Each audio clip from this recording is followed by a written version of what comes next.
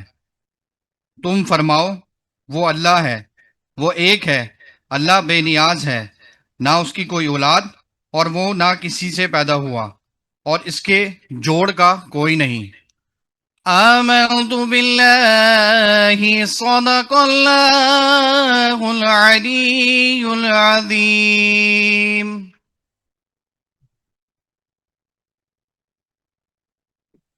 जज़ाकल्लाह। अब हम अपनी तकरीब का बाकायदा आगाज़ हो गया है। उसके लिए एक प्रेजेंटेशन हमारे चीफ एग्जीक्यूटिव साहब उसमें पेश करेंगे। उससे पहले मैं अपने स्टेज पर मौजूद जो अहबाब हैं उनका मैं तारुफ करा देता हूँ।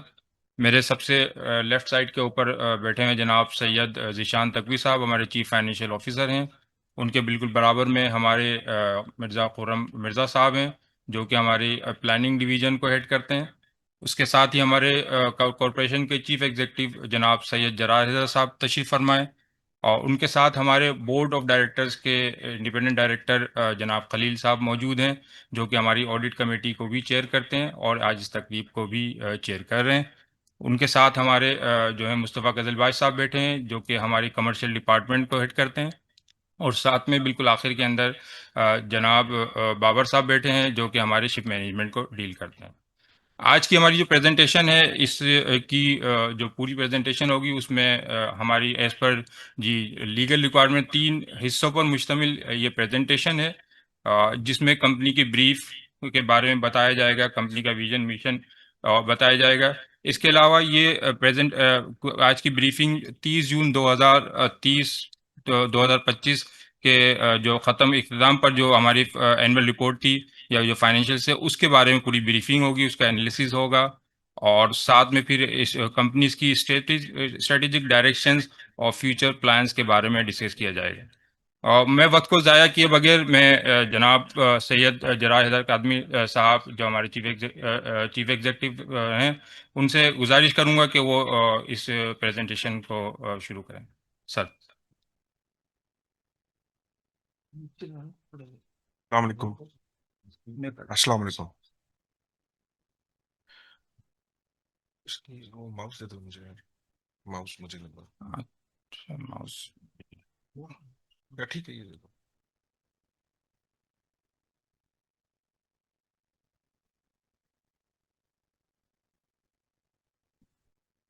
बिस्मिल्लाहिर्रहमानिर्रहीम।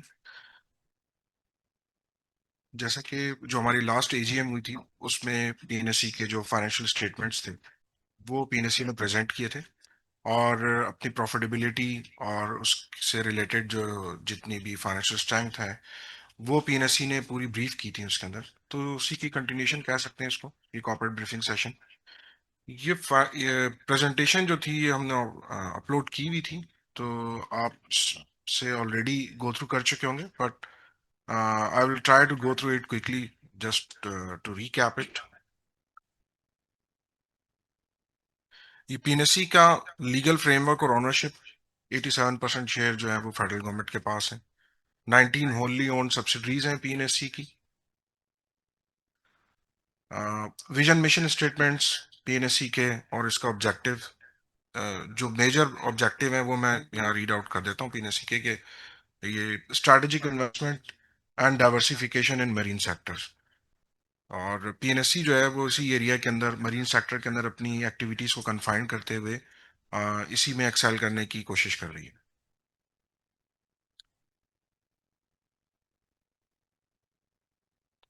पीएनएससी के जो बिजनेस सेगमेंट्स हैं और उसके जो ऑपरेशन है, पीएनएससी शिपिंग के पॉइंट ऑफ व्यू से 3 एरियाज के अंदर ऑपरेट कर रही है: dry bulk cargo, liquid cargo और चार्टरिंग एंड स्लॉट सर्विसेज।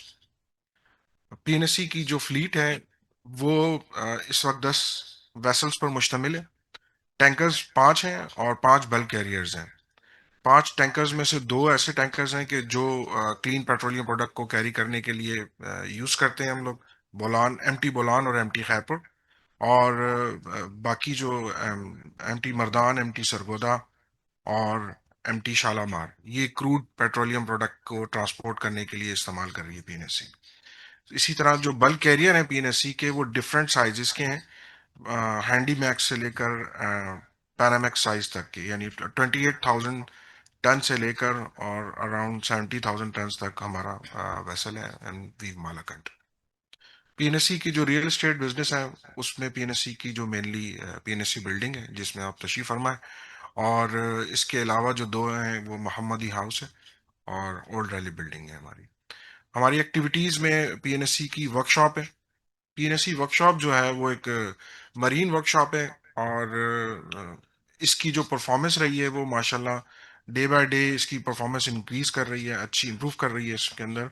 और हमने कुछ एडिशनल सर्विसेज इस साल शुरू की हैं, जिसमें जो सेफ्टी से रिलेटेड है, सेफ्टी इक्विपमेंट सर्विसेज है, और अल्ट्रासोनिक थिकनेस है, यूटी गेजिंग फैसिलिटीज हैं। तो ये we are excelling into this. Just to recap PNSC financial statement, तो पीएनएससी की जो फाइनेंशियल परफॉर्मेंस रही है वो जैसा कि आप इस स्लाइड में देख रहे हैं कि कंट्रीब्यूशन मार्जिन जो है वो 2024 के मुकाबले में इस साल में रिडक्शन नजर आ रही है 24% की। इसकी जो मेजर रीजन रही है वो तो एक ये कि फ्रेट रेट के अंदर कमी आई है। फ्रेट रेट जो थे पिछले साल के मुकाबले में इस दफ़ा तकरीबन जो हमारे लिक्विड कार्गो के हैं वो 18% उसमें रिडक्शन आई थी। और इसके अलावा जो हमारे 2 वेसल्स थे जो पिछले साल अवेलेबल थे, जिसमें एफ्रामैक्स टैंकर्स थे 2, वो इस साल डिस्पोज ऑफ हो गए। तो जो रिफाइनरी की कमिटमेंट्स थी वो हमने चार्टर वेसल्स के थ्रू पूरी करने की कोशिश की, जिसकी वजह से जो है वो हमारे मार्जिन श्रिंक हो जाते हैं। अपने वेसल्स के अंदर बेटर प्रॉफिटेबिलिटी है एज कंपेयर टू जो हमारे चार्टर वेसल हैं। तो चार्टर वेसल में एट टाइम्स, क्योंकि वो टोटली मार्केट पे डिपेंडेंट है, स्पॉट मार्केट के ऊपर, तो उसमें प्रॉफिट हो या लॉस हमें अपनी कमिटमेंट पूरी करने के लिए जब मार्केट से वो वैसल लेना पड़ता है, तो वो पीएनएससी कंपेल्ड होती है कि वो पीएनएससी वैसल ले और अपनी कमिटमेंट को पूरा करे जो रिफाइनरीज के ट्रेड ऑयल लाने के लिए करने हैं उसे। अच्छा, इसके अलावा जो ग्रॉस प्रॉफिट भी ऑलमोस्ट 40% से रिडक्शन आई है। इसमें हमारा एडमिनिस्ट्रेशन एक्सपेंसेस ऑलमोस्ट सेम रहे हैं। रिवर्स आया है इम्पेयरमेंट लॉस के अंदर, जो पिछली दफा हमने बुक किया था इस दफा उसके अंदर रिवर्सल आया है, क्योंकि पीएसओ से हमारा जो पुराना रिसीबल था जो ओवर द पीरियड जो है वो स्टक हुआ था वहां पे, तो वो इस साल अल्हम्दुलिल्लाह हमने रिकवर कर लिया था। और ये उसी का जो, क्योंकि वो फुली प्रोवाइडेड था, उसमें ईसीएल लॉस जो एज पर इंटरनेशनल फाइनेंशियल रिपोर्टिंग स्टैंडर्ड्स जो बुक किया हुआ था उसका रिवर्सल आया, तो ये नोशनल प्रॉफिटेबिलिटी थी। और अदर इनकम में आपने नोटिस कर रहे होंगे कि ये 5 बिलियन का मेजर इंक्रीज आया है, ये वेसल्स की सेल से रिलेटेड मेनली इसके अंदर शामिल है। फाइनेंस कॉस्ट पीएनएससी जो है ये इंजॉय कर रही थी ओवर द पीरियड के, हैवी फाइनेंशियल कॉस्ट थी, लेकिन क्योंकि ये जो towards the end of vessel cycle, ये और जब हम लाइबिलिटीज उसकी पे ऑफ कर रहे होते हैं लॉन्ग टर्म, तो ये फाइनेंशियल चार्जेस कम हो जाते हैं। तो ये इन सालों में, इन 2 सालों में भी इवन काफी कम थे ये फाइनेंशियल चार्जेस। और इस साल तो ऑलमोस्ट वाइप ऑफ होने जा रहे हैं ये पुराने वाले जो फाइनेंशियल चार्जेस आ रहे हैं। इसके अलावा जी सर, ये बॉटम लाइन जो थी हमारी, वो 20 बिलियन थी एज अगेंस्ट प्रीवियस ईयर। तो कोई स्लाइटली डिफरेंस है इसके अंदर, कोई मेजर डिफरेंस नहीं आया इसके अंदर। ये जो मैं ऑलमोस्ट आपको बता ही चुका हूँ वहाँ पे कि रेवेन्यू में डिक्लाइन आया 19% का, ये वही चीज़ें लिखी हुई हैं जो मैंने वहाँ आपको रीड आउट की थी, एक्सप्लेन की थी इन पे।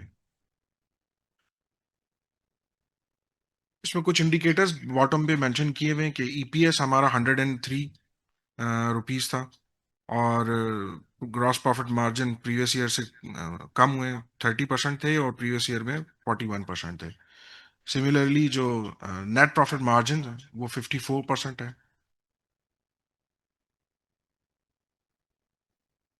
अच्छा, ये पीएनएससी को हमने कंपेयर किया कि इंडस्ट्री में जो बेंचमार्क्स हैं या स्टैंडर्ड्स हैं, वो सेगमेंट वाइज हमने कंपेयर करने की इसमें कोशिश की है। कि ये पहली जो स्लाइड आप देख रहे हैं, इसमें हमारे जो बल्क कैरियर हम ऑपरेट कर रहे हैं, उनके अगेंस्ट जो international similar vessels, similar vintage, उसी एज के वेसल्स और उसी किस्म के वेसल जो कि हम यूज कर रहे हैं, वो उससे के साथ हमने इसको कंपैरिजन किया है। तो ये इसमें जो आपको नजर आ रहा होगा कि ये मैनिंग है, जैसे मैनिंग कॉस्ट पीएनएससी की जो डार्क कलर में नजर आ रही है और लाइटर ब्लू में जो है वो ग्लोबल बेंचमार्क है। तो अगेंस्ट इंडस्ट्री स्टैंडर्ड्स ऑलमोस्ट तमाम कॉस्ट पीएनएससी की जो है वो इंडस्ट्री से कम नजर आ रही हैं। ये रिफ्लेक्ट करता है कि पीएनएससी कॉन्शियस है अपने एक्सपेंडिचर को इनकर करने के लिए, और पीएनएससी की जो वेसल के जो ऑपरेशंस हो रहे हैं, वो हम कोशिश कर रहे हैं कि उसको कि स्ट्रिक्टली मॉनिटर करते रहें और उसके अगेंस्ट जो वो उसको एफिशिएंटली ऑपरेट करें चीज़ों को। तो ये रिजल्ट नज़र आ रहा है कि पीएनएससी की जो एफर्ट्स हैं मैनेजमेंट की, आपको इसमें नज़र आ रही हैं कि किस तरीके से हमने काम किया है।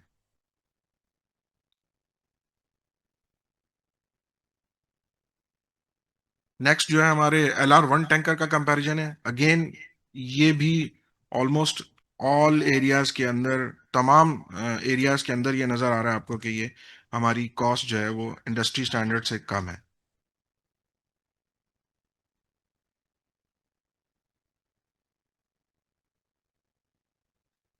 ये थर्ड सेगमेंट एफ्रामैक्स टैंकर, इसकी भी ऑपरेटिंग कॉस्ट जो नज़र आ रही है, वो भी तमाम एरियाज के अंदर स्लाइटली कम है।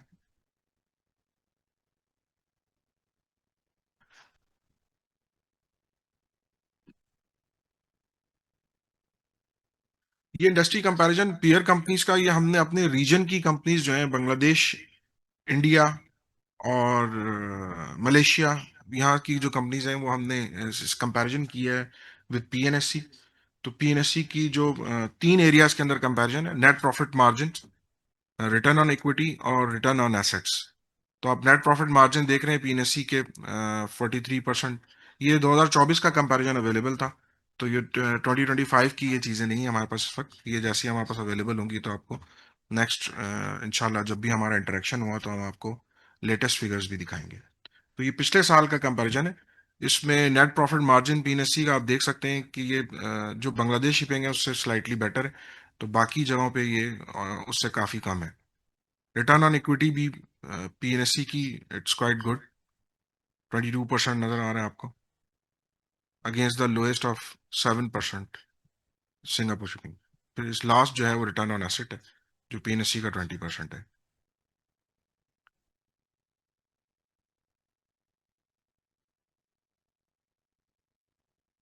रेवेन्यू एंड कैश पोजीशन, ये रेड लाइन का ग्राफ आपको रेवेन्यू शो कर रहा है।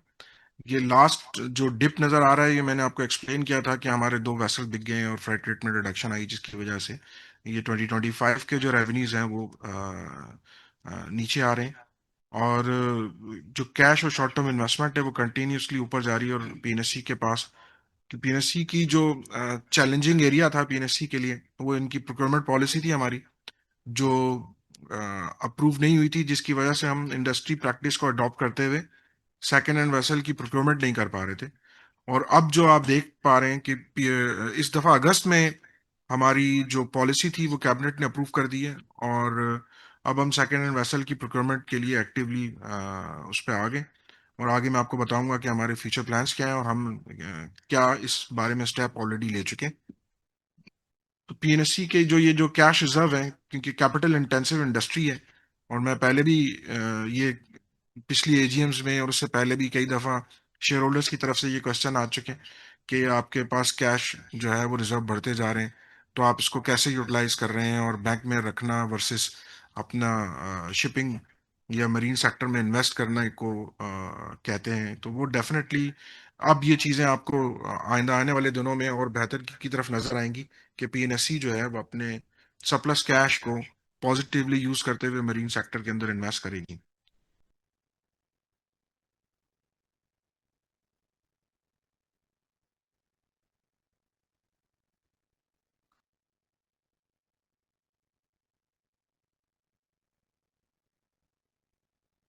ये सेगमेंट वाइज परफॉर्मेंस है हमारा। जो मेनली जो मेजर एरिया है उसमें liquid cargo is the top performer, और बल्क जो है वो सेकंड पे, ड्राई बल्क और real estate is nominal as compare to the pie chart.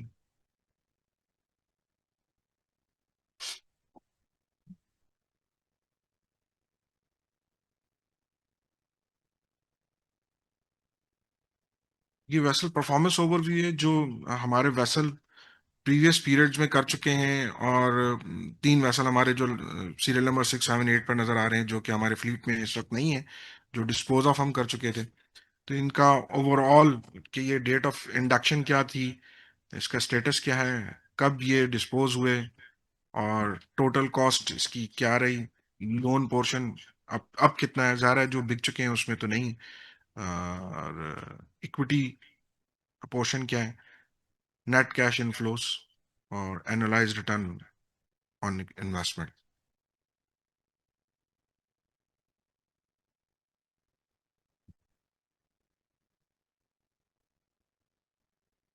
तो एक्टिव जो आर ओ आई है वो अप टू 41% है। इसके स्लाइड का टेक अवे जो कि एम टी खैरपुर में नजर आ रहा है, हाईएस्ट है आपका।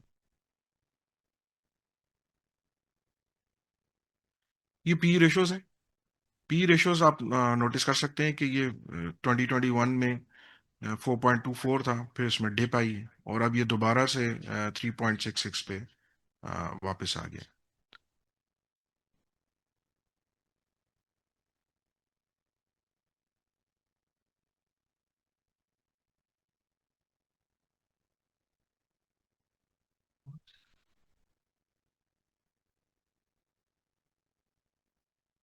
ब्रेकअप वैल्यू और market value of shares.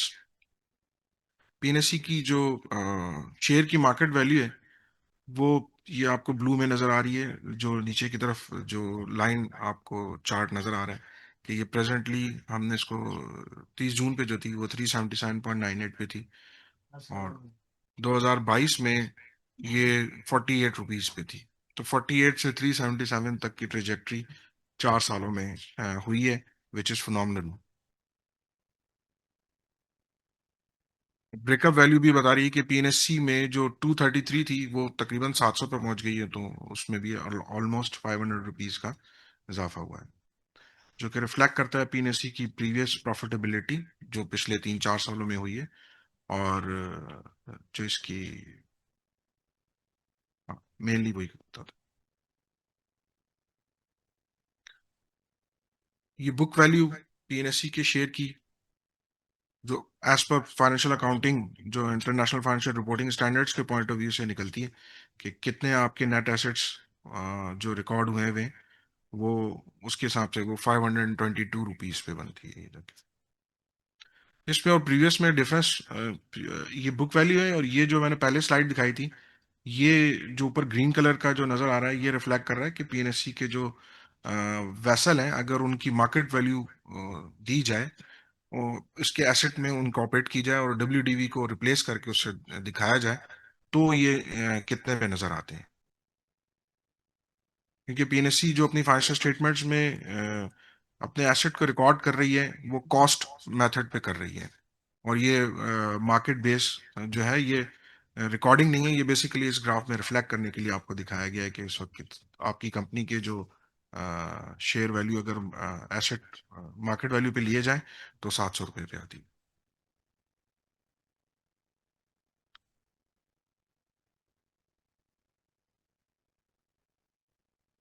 Total assets versus equity का जो एक प्लॉट किया है ग्राफ, वो बॉटम आपको लेफ्ट पे नजर आ रहा है।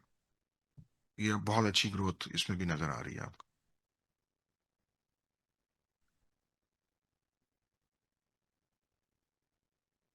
ईएसजी एंड सस्टेनेबिलिटी इनिशिएटिव्स, ये ईएसजी की जो नई रिक्वायरमेंट आई है इसके ऊपर पीएनएससी एक्टिवली काम कर रही है। और पीएनएससी की जो बोर्ड ऑफ डायरेक्टर्स ने जो हमारी सब कमेटी एक बनाई थी, वो इसको जिनको ये फंक्शन अलॉट किया गया, तो वो इसके ऊपर एक्टिवली इसकी जो रिक्वायरमेंट्स हैं वो सब उसको वॉच कर रहे हैं।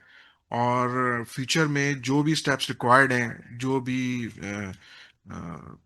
लर्निंग कर्व जिससे पीएनएससी गुजरेगा होपफुली, वो उस सब पीएनएससी इसको टारगेट कर रही है और we are on to it. और होपफुली जो उसकी रिक्वायरमेंट्स हैं we would be able to achieve it.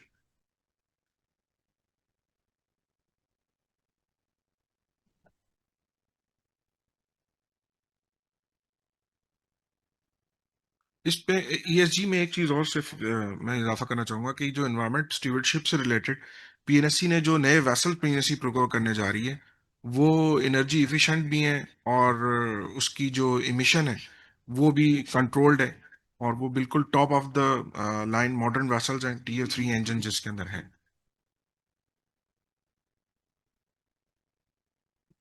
Corporate social responsibilities, इसमें पीएनएससी जो है वो different segment of different walk of life के अंदर अपना रोल प्ले करने की कोशिश कर रहे हैं। और जिसमें एजुकेशन है, एनवायरनमेंट है, हेल्थ है। सिमिलरली दूसरे जो एरियाज हैं उसके अंदर पीएनएससी एजुकेशन स्पेशली पीएनएससी फोकस कर रहा है उसके अंदर। ये गवर्नेंस एंड कंप्लायंस से रिलेटेड कि पीएनएससी जो है वो जितनी भी उसके जो प्रेजेंटली रिक्वायरमेंट्स हैं, गवर्नेंस से रिलेटेड रेगुलेशंस हैं, उन सब की कंप्लायंस पीएनएससी बहुत क्लोजली मॉनिटर करता है। और पीएनएससी उससे रिलेटेड अपनी पूरी एफर्ट इन प्लेस है पीएनएससी के अंदर, और पीएनएससी उनको कंप्लाई कर रहा है।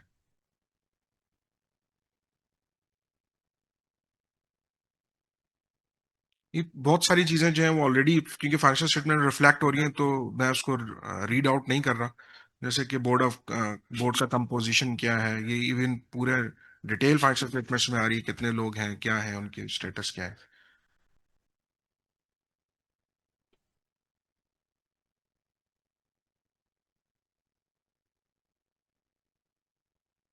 स्ट्रेटेजिक डेवलपमेंट, इस पे कुछ चीजें मैं आपको थोड़ा सा तफसील से बता देता हूँ कि हमने रिसेंटली कुछ शेंगडोंग जिंजू ग्रुप के साथ हमने एक एमयू साइन किया था। इसमें हमने अपनी इन्वेस्टमेंट अपॉर्चुनिटीज को डीपली देखने की कोशिश की है कि ताकि जो भी इनके साथ जो इनसे रिलेटेड बिजनेस कोलैबोरेशन है वो कर सकें। डोमेस्टिक पोर्ट कोलैबोरेशन, इसमें पीएनएससी को लेटर ऑफ इंटेंट आए हैं हमारे पास केपीटी और पीके से। इसमें हमारी जो मिनिस्ट्री है उनकी उसकी एफर्ट्स हैं। उन्होंने काफ़ी ज़्यादा इनको पुश किया कि भाई ये भी हमारे साथ इस मरीन सेक्टर के अंदर आए और अपनी इन्वेस्टमेंट्स करें। और इस वक्त जो है पीएनएससी इनके साथ इनकी क्योंकि बोर्ड्स के अंदर जो पेपर्स जाने, वो पीएनएससी इनको हेल्प आउट कर रहा है। और इनके जो प्रोजेक्ट्स हैं, पीएनएससी के अपने जो प्रोजेक्ट्स हैं, जो वेसल्स हैं, उसकी डिटेल फाइनेंशियल फिजिबिलिटीज और दूसरी चीज़ें हमने इनसे शेयर की हुई हैं। तो इनकी जो क्वेरीज आ रही हैं उसको हम रिस्पॉन्स कर रहे हैं। तो अगर ये कन्विंस होते हैं हमारे साथ, हमारी बिजनेस पार्टनरशिप में हमारे साथ आना चाहेंगे, तो डेफिनेटली पीएनएससी जो है इसके अंदर अपना रोल प्ले करेगी और इनको साथ ऑन बोर्ड लाएगी, ताकि हम इसके अंदर न्यू वेसल्स के अंदर इनके साथ कोलैबोरेशन के साथ हम आगे बढ़ सकें। एफ्रामैक्स टैंकर एक्विजिशन, हमने रिसेंटली एमओयूज एमओएस साइन कर दी हैं और तीनों कॉन्ट्रैक्ट हमारे, दो एफ्रामैक्स हमने प्रोक्योर करने की बात की, दो सेपरेट कॉन्ट्रैक्ट्स के अंदर, जो कि तकरीबन 1,10,000 टन के टैंकर्स हैं। और एक जो है वो MR2 टैंकर है। ये मीडियम रेंज है, ये क्लीन पेट्रोलियम प्रोडक्ट को कैरी करने के लिए इस्तेमाल होता है। तो ये जो तीनों टैंकर्स हैं, ये जैसा मैंने आपको बताया था अभी थोड़ी देर पहले, कि ये बिल्कुल लेटेस्ट है। और इनके नाम जो हम कराची, लाहौर, क्वेटा पे ही रख रहे हैं, कि जो अभी हमने रिसेंटली डिस्पोज ऑफ कर दिए थे।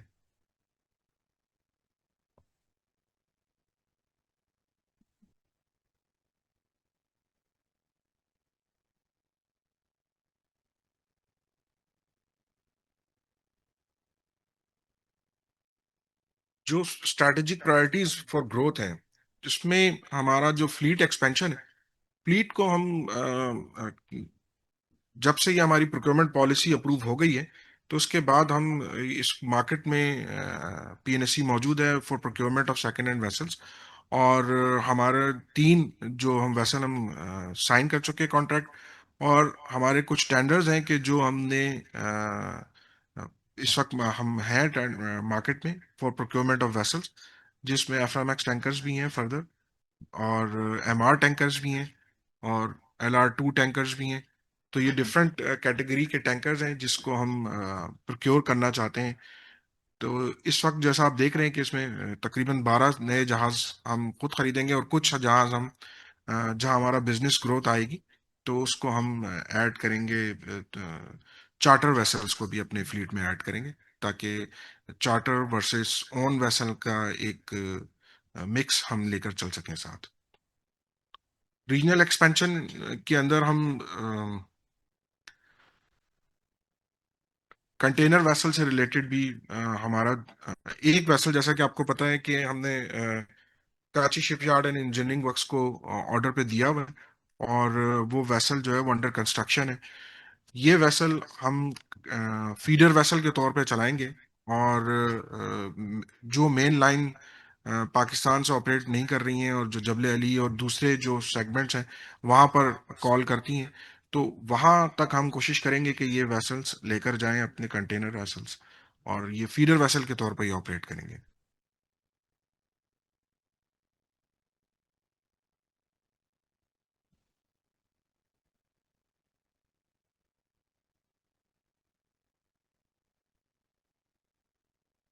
टारगेट में आपको नजर आ रहा होगा PNSE की, ये इंटरेस्टिंग चीज़ है कि रेटिंग PNSE की ट्रिपल है, क्योंकि बहुत सारी, अगेन के ये पिछले 2 साल से AGMs में भी कहा जा रहा है कि PNSE की रेटिंग जो है वो AA है, तो ये AAA क्यों नहीं होती है।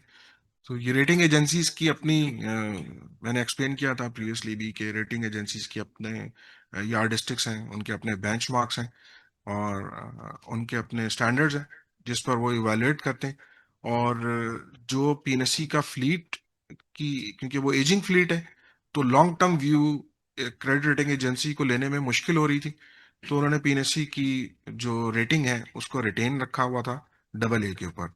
ऑल्दो के PNSE की फिगर्स, PNSE की फाइनेंशियल स्ट्रेंथ जो उसकी बैलेंस शीट से रिफ्लेक्ट होती है, वो किसी भी तरह से एक AAA रेटेड कंपनी से कम नहीं होती।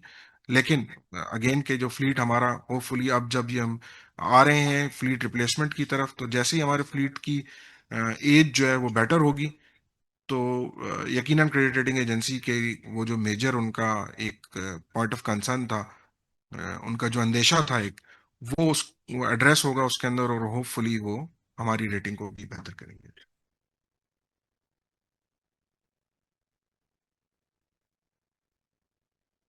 की अचीवमेंट्स PNSE की, अ, एक प्रोक्योरमेंट पॉलिसी का मैंने आपको बताया, ये अगस्त में हमारी अप्रूव हो गई थी, और इसका एक लंबा प्रोसेस था। और ये जो पेपरा रूल्स हैं, उससे जो डेविएशंस थी वो इंडस्ट्री की वजह से थी, इंडस्ट्री की नेचर थी, मेरीटाइम इंडस्ट्री की। और हमने इंटरनेशनल एक्सपर्ट्स हायर किए थे, जो कि SOE एक्ट में भी मेंशन था कि आप जो है वो international investor, international expert hire करेंगे, जो कि आपकी इंडस्ट्री प्रैक्टिसेस के हिसाब से आपकी पॉलिसीज को रिव्यू करेगा। तो PNSE ने ये हायर किया था, और ये इंडिपेंडेंट इंटरनेशनल एक्सपर्ट था। उन्होंने PNSE की पॉलिसी को देखा और उसको में अमेंडमेंट सजेस्ट की। वो बोर्ड के अप्रूवल के बाद फिर वो हमारा जो है कैबिनेट तक गया और फिर इसमें फाइनली अप्रूव हुआ। एक कंबर्सन प्रोसेस था, लेकिन फाइनली ये एक बहुत बड़ी अचीवमेंट है पीएनएससी के लिए कि पीएनएससी ने ये माइलस्टोन अचीव किया है। पब्लिक सेक्टर कंपनीज जो स्पेशली एसओईज हैं, स्टेट ओन एंटरप्राइजेस, उनकी कंपाइलेशन मिनिस्ट्री ऑफ फाइनेंस के अंदर एक यूनिट है जो कि सीएमयू के नाम से ऑपरेट करता है, सेंट्रल मॉनिटरिंग यूनिट। इनकी जो ओवरऑल रैंकिंग आती है, इसके अंदर टॉप 3 इंफ्रास्ट्रक्चर सेक्टर कंपनीज के अंदर पीएनएससी को थर्ड, टॉप रैंकिंग कंपनीज के अंदर थर्ड रैंक किया गया पीएनएससी को। सिमिलरली इस साल पीएनएससी ने अपना एक परफॉर्मेंस ऑडिट कंडक्ट करवाया था, और वो परफॉर्मेंस ऑडिट पीएनएससी की जो ऑपरेटिंग स्टाइल है और पीएनएससी की जो इंडस्ट्री से पीएनएससी का किस तरह से पीएनएससी डिफर करती है और इफिशिएंसीज कितनी है पीएनएससी की अंदर, जो कि मैंने आपको अभी दिखाई भी कि जो ऑपरेटिंग कॉस्ट को कंपेयर करके दिखाया था कि 3 सेगमेंट में अभी थोड़ी देर पहले, तो वो भी एक मेजर एरिया था इसके अंदर जो कि पीएनएससी की परफॉर्मेंस को इवेल्युएट किया गया उसके बारे में। तो ये इसकी जो रेटिंग आई है वो 8.4% आई है आउट ऑफ 10, कि पीएनएससी की जो इंटरनली जो परफॉर्मेंस है, जिसमें गवर्नेंस है, जिसमें उसकी ऑपरेटिंग के जो तरीकेकार हैं, वो सब इसमें रिफ्लेक्ट थे। ये एक्सरसाइज की गई थी, एक टास्क फोर्स गवर्नमेंट ने बनाई थी, गवर्नमेंट ऑफ पाकिस्तान की तरफ से बनी थी, जो कि पूरी मैरिटाइम इंडस्ट्री की एक्टिविटीज को इम्प्रूव करने के लिए बनी थी, कि उसमें एफिशिएंसी और इफेक्टिवनेस बढ़ाएं, उसको इम्प्रूव करें। तो उनकी तरफ से ये एक ड्राइव किया गया था, which was a good initiative, और पीएनएससी ने इसको वेलकम करते हुए ये परफॉर्मेंस ऑडिट कंडक्ट कराया। तो ये इंडिपेंडेंट ऑडिट था जिसमें ये रिफ्लेक्शन आई पीएनएससी की। तो ये we consider it as an achievement as far as PNSC's performance is concerned. Regional performance leader ranked number one in terms of net profit, return on equity and return on asset compared to shipping companies in Bangladesh, India. ये वही जो मैंने आपको दिखाया अभी थोड़ी देर पहले कि इंडस्ट्री कंपैरिजन में देखा जाए तो पीएनएससी स्टैंड्स एट द टॉप।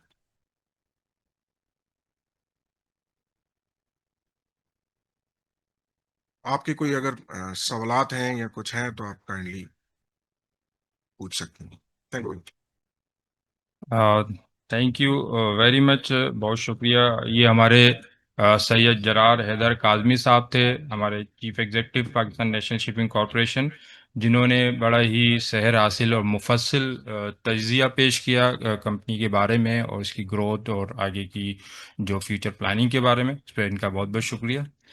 अब हम अपना नेक्स्ट सेशन जो कि क्वेश्चन आंसरिंग पर मबनी होगा वो शुरू करते हैं। इसमें एक चीज़ वादे कर दी कि करना चाहूँगा मैं कि ये जितनी भी प्रेजेंटेशन पेश की गई है, इसमें certain statement in this presentation में be forward looking statement and are subject to risk, uncertainties and factors beyond the control of PNSC.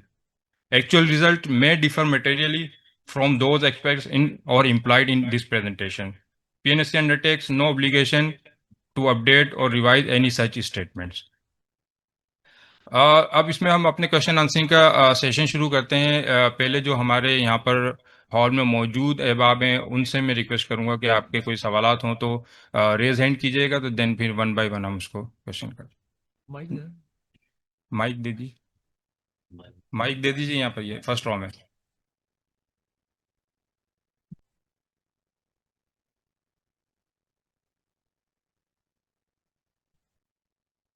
अस्सलाम वालेकुम।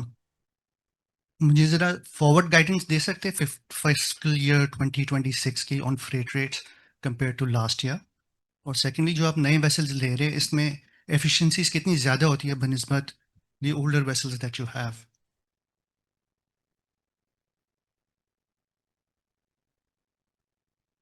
फ्रेट रेट से रिलेटेड करेक्शंस नजर आ रही हैं कुछ चीजों के अंदर, जो हम देख रहे थे स्पेशली लिक्विड कार्गो के अंदर फ्रेट रेट स्लाइटली रिड्यूस कर रहे हैं, और जो फ्यूचर ट्रेंड इसके नजर आ रहे हैं फर्स्ट 2 क्वार्टर्स के अंदर वो भी डिक्लाइनिंग साइड पर नजर आ रहे हैं। बाकी बल्क कैरियर में freight rate are quite steady, ठीक है। इसमें फर्दर हमारे मुस्तफ़ा साहब हमारे साथ मौजूद हैं, ये और इसके ऊपर डिटेल से इसको बता सकते हैं कि फ्रेट रेट के अंदर और क्या क्या ऐसी चीज़ें नज़र आ रही हैं, क्या क्या ऐसे फैक्टर्स हैं जिनकी वजह से ये जो फ्रेट रेट की फ्यूचर जो है वो इस तरह का है। जी मुस्तफ़ा, थोड़ा सा बताएंगे आप please. Regarding the future freight rates, जो आपने especially on the liquid segment बताया, especially CEO has briefed you that the paper market is softening up onto the liquid side. Ji forward freight agreement जो FFAs कहते हैं, और इसमें there are certain elements which are currently, we all know that there is a Red Sea crisis going on. Houthis has announced a ceasefire. There would be a huge impact with the Russian-Ukraine ceasefire in case it happens, because there are many hanging things at the moment, you can say, because the liquid movement from Med to Europe, that if that changes, because currently Europe is not buying barrels from the Med, from the Russia. So in case this changes, it will reduce the ton mile impact, and definitely the freight for liquid will take correction. What CEO has rightly mentioned, that paper is taking correction, but again, we remain a spectacle, at least for Q1 and Q2. The market will remain same positive as it is. From Q3, we are looking at correction, specifically looking at the new deliveries coming up in 2026. And so ये इस वक्त है, और paper definitely Q3 onward correction ले रहा है, बिल्कुल। और dry bulk it remain steady. There are not much development fleet side के ऊपर भी, और डिमांड साइड और सप्लाई साइड का जो आप कहें जो ग्राफ है, that is steady. So there won't be any marginal upticks, but definitely the freight will remain steady. Container market, we see a correction. There are huge deliveries coming up onto the container segment. And once again, if this Red Sea issue is resolved and, the MLOs start transiting the Red Sea, definitely, the current container market will also take a correction. So lot of hanging things. Again, the USTR is there. US has imposed the USTR. How long is it going to sustain? Then, there are certain sections on Nayara and many of the Indian terminals. So lot of uncertainties around, to be very honest. So, but as a paper, if you see the paper, yes, only liquid is taking correction. And if Red Sea thing resolved, yes, there would be a correction on the container freight market as well. एक चीज जो थोड़ी सी यहाँ मैं add करना चाहूंगा, थोड़ा सा इंडस्ट्री से जो चीज डिफर कर रही है स्पेसिफिक टू पीएनएससी है, उसमें जैसे कि हम क्योंकि पाकिस्तान फ्लैग कैरी कर रहे हैं तो हम इंडियन पोर्ट्स पे कॉल नहीं कर सकते, तो हमारे पास कुछ और रिस्ट्रिक्शंस हैं। हमारे साउथ अफ्रीका के अंदर हमारी रिस्ट्रिक्शन है। पाकिस्तान स्टील का एक केस चल रहा था जो बहुत ज़्यादा अखबारों की जीनत बनता रहा ओवर द पीरियड, कि साउथ अफ्रीका में जो पाकिस्तान स्टील की कुछ लाइबिलिटीज़ हैं वो स्टिल अभी तक अनसेटल्ड है, जिसकी वजह से पाकिस्तानी वेसल, अगर हमारा नेशनल फ्लैग कैरियर का कोई वेसल वहाँ कॉल करता है तो वो भी एक तरह एक रिस्ट्रिक्शन है हमारे लिए। तो ये ब्रिक्स कंट्रीज हैं जो कि मेजर ट्रेड को गवर्न करते हैं, जिसमें इंडिया और साउथ अफ्रीका दोनों आते हैं। तो इस तरह की चीजें हैं कि जो इंडस्ट्री से पीएनएससी के लिए डिफरेंट हैं। तो ये भी हमारे जो फ्रेट के ऊपर इनके इम्पैक्ट्स आते हैं। जब भी फॉर एग्जांपल हम वेसल को चार्टर आउट करने लगते हैं तो जब हम उसको एक्सक्लूजन्स बताते हैं कि हमारा जहाज जी यूक्रेन भी नहीं जाएगा, हमारा जहाज इंडिया भी नहीं जा सकता, हमारा जहाज साउथ अफ्रीका भी नहीं जा सकता, तो वो डेफिनेटली वो उस तरह के ओपन फ्रेट रेट नहीं मिलते। उसमें हमें थोड़ी सी कंप्रेस्ड होते हैं, वो इन्फ्लुएंस्ड होते हैं, वो कम होते हैं वो फ्रेट रेट्स। सेकंड, आपने जो क्वेश्चन किया वो था कि जो हमारे न्यू वेसल्स हैं वो किस तरह से इफिशिएंट हैं या उसमें क्या फ़र्क है। तो बेसिकली ये एक तो ये कि इसमें फ्यूल एफिशिएंसी के लिए डिवाइसेस इसमें लगे होते हैं जो मॉडर्न होते हैं काफ़ी। तो इसकी जो फ्यूल की जो कंजम्पशन है इन नए वेसल्स की वो बहुत बेहतर होती है as compare to older vessels. और ये क्योंकि इसमें से दो जहाज हमारे जो हैं वो जापानीज हैं, और जापानीज होने की वजह से उसकी जो बिल्ड क्वालिटी है वो टॉप ऑफ द लाइन होती है, और उस वेसल को ऑपरेट करने की जो रिपेयर कॉस्ट है और जो दूसरी कॉस्ट है वो भी हमारी उस नॉर्मल वेसल से थोड़ी कम होती है। तो ये इसके अंदर मेजर वो है। बाकी इसकी ये फॉरवर्ड लुकिंग है, क्योंकि इसमें जो GHG इमिशंस, जो कार्बन सल्फर, जो सॉक्स नॉक्स है, ये दूसरी जितने भी हैं इनकी सबकी इमिशंस जो है वो कंट्रोल्ड रहती हैं as compare to tier 1 tier 2 engines जो कि पुराने इंजन्स थे।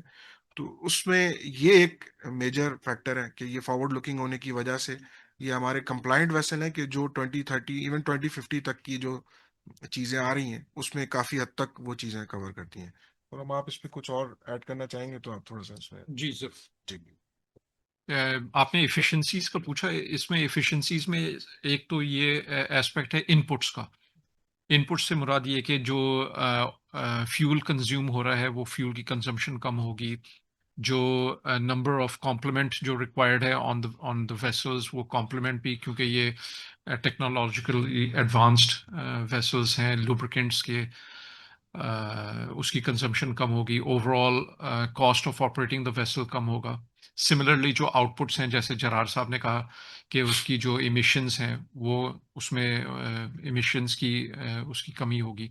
तीसरा ये कि ये तमाम चीज़ों की वजह से वेसल जो है ना, इसकी जो over the period of its life, क्योंकि मेंटेनेंस की रिक्वायरमेंट्स कम होंगी, बिल्ड क्वालिटी बेहतर है, तो इसकी अवेलेबिलिटी फॉर कमर्शियल ऑपरेशंस वो इंक्रीज होगी, जिसकी वजह से उसकी earnings capacity, revenue generating capacity है, वो इम्प्रूव होगी।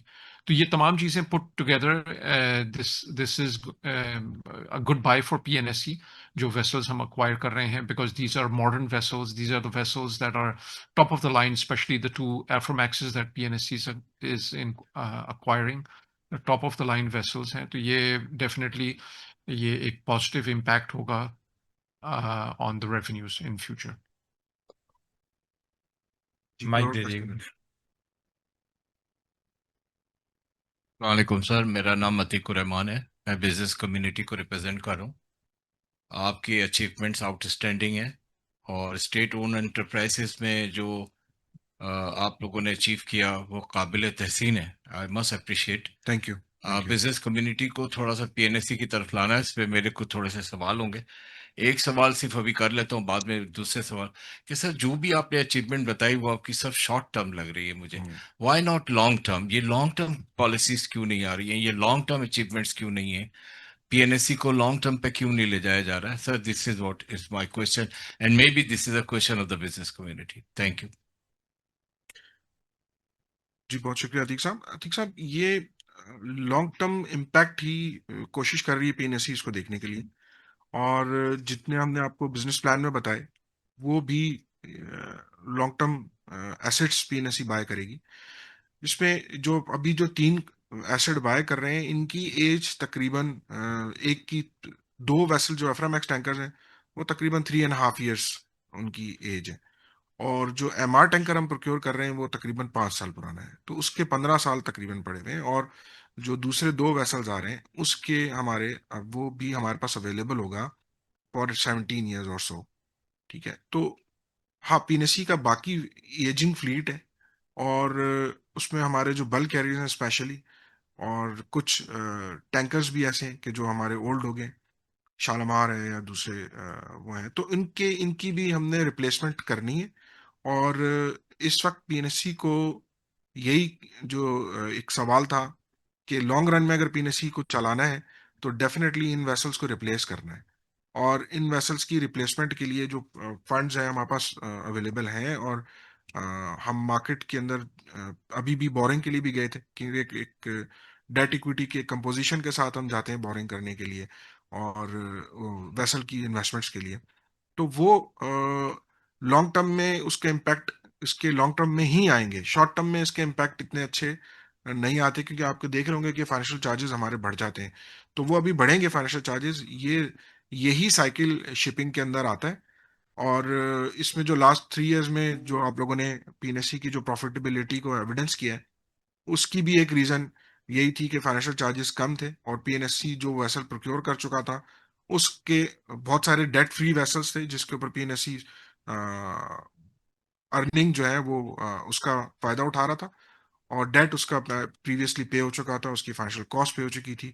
तो अभी ये जो हम वेसल नए बाय करने जाएंगे, इसका भी यही इम्पैक्ट आएगा कि इन शॉर्टर रन अगले 2 सालों में 3 सालों में फाइनेंशियल कॉस्ट हमारी बढ़ सकती है और हमारी प्रॉफिटेबिलिटी को, बॉटम लाइन को इम्पैक्ट आएगा। लेकिन ये शेयर होल्डर की जो लॉन्ग टर्म वैल्यू है उसमें इजाफा करेगी ये चीज़, क्योंकि शेयर होल्डर के पॉइंट ऑफ व्यू से देखा जाए तो उनकी जितनी भी कैपिटल गेन्स हैं उनके एसेट प्राइसेस के अंदर, वो मेनली रिफ्लेक्ट कर रहे होते हैं, और बहुत सारे फैक्टर हैं उसके अंदर, कि डिविडेंड शामिल है, उसके अंदर प्रॉफिटेबिलिटी शामिल है, उसके अंदर एसेट्स की ग्रोथ शामिल है, उसके अंदर ओवरऑल सस्टेनेबिलिटी के कितने लॉन्गर रन के लिए वो कंपनी कितना हेल्दी रख सकती है अपने फाइनेंशियल हेल्थ को। तो ये सारे फैक्टर को कंसिडर करते हुए पीएनएससी जो है वो एक ऐसी अप्रोच लेके चलना चाहता है कि जो लॉन्ग रन में भी, और even we try to keep it in short run, लेकिन लॉन्गर रन में डेफिनेटली हमारा ऑब्जेक्टिव यही है। Thank you. उनको दे दो।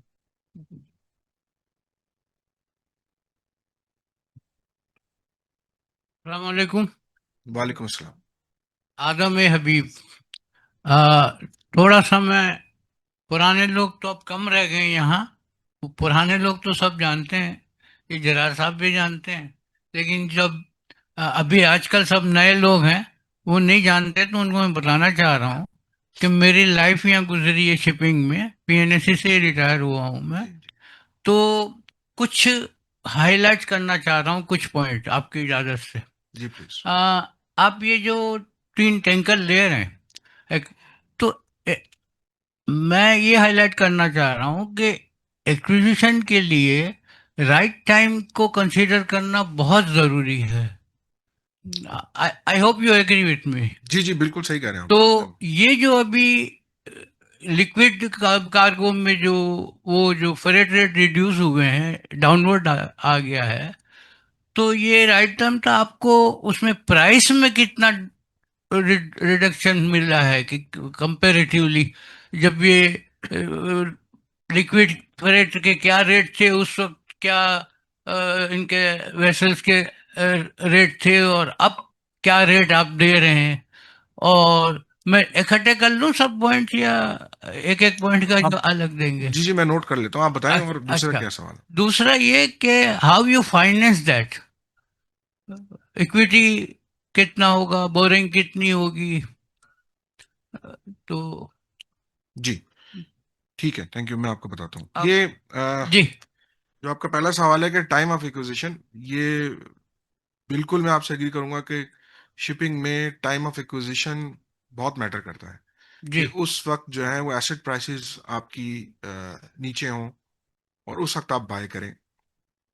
अच्छा, लेकिन इस वक्त जो पीएनएससी के साथ जो सिचुएशन थी कि हमारे एफ्रामैक्सेस हमने जो 2 बेचे थे, फिर हमारे साथ हमारे जो रिफाइनरीज के साथ कमिटमेंट है कि हमने हाँ उनका ऑयल लेकर आना है, इसके हाँ लिए हमें वेसल चाहिए था। एफ्रामैक्स टैंकर्स हमें इन एनी केस रिक्वायर्ड है, ताकि हम इन अपनी कमिटमेंट को पूरा कर सकें। अदरवाइज दूसरी चॉइस ये होती है कि फिर आप चार्टर के ऊपर जाते हैं। जब आप चार्टर करते हैं वेसल, अभी हमने रिसेंट चार्टर मार्केट देखी है, तो वहाँ वो अ, मतलब उसकी डिमांड सप्लाई के बहुत ज़्यादा इम्पैक्ट आते हैं। कि फॉर एग्जांपल हमने एक ऑयल जो उठाना है जिस पोर्ट से, उस पोर्ट पर उस वक्त या 2 वेसल खड़े हैं, तो वो इंटरनेशनल फ्रेट मार्केट को नहीं देखेगा, फिर वो देखेगा कि मेरी इजारादारी है, मैं इस वक्त खड़ा हुआ इस जगह पे जहां से इस कंपनी का ऑयल मुझे लोड करके लेकर जाना है।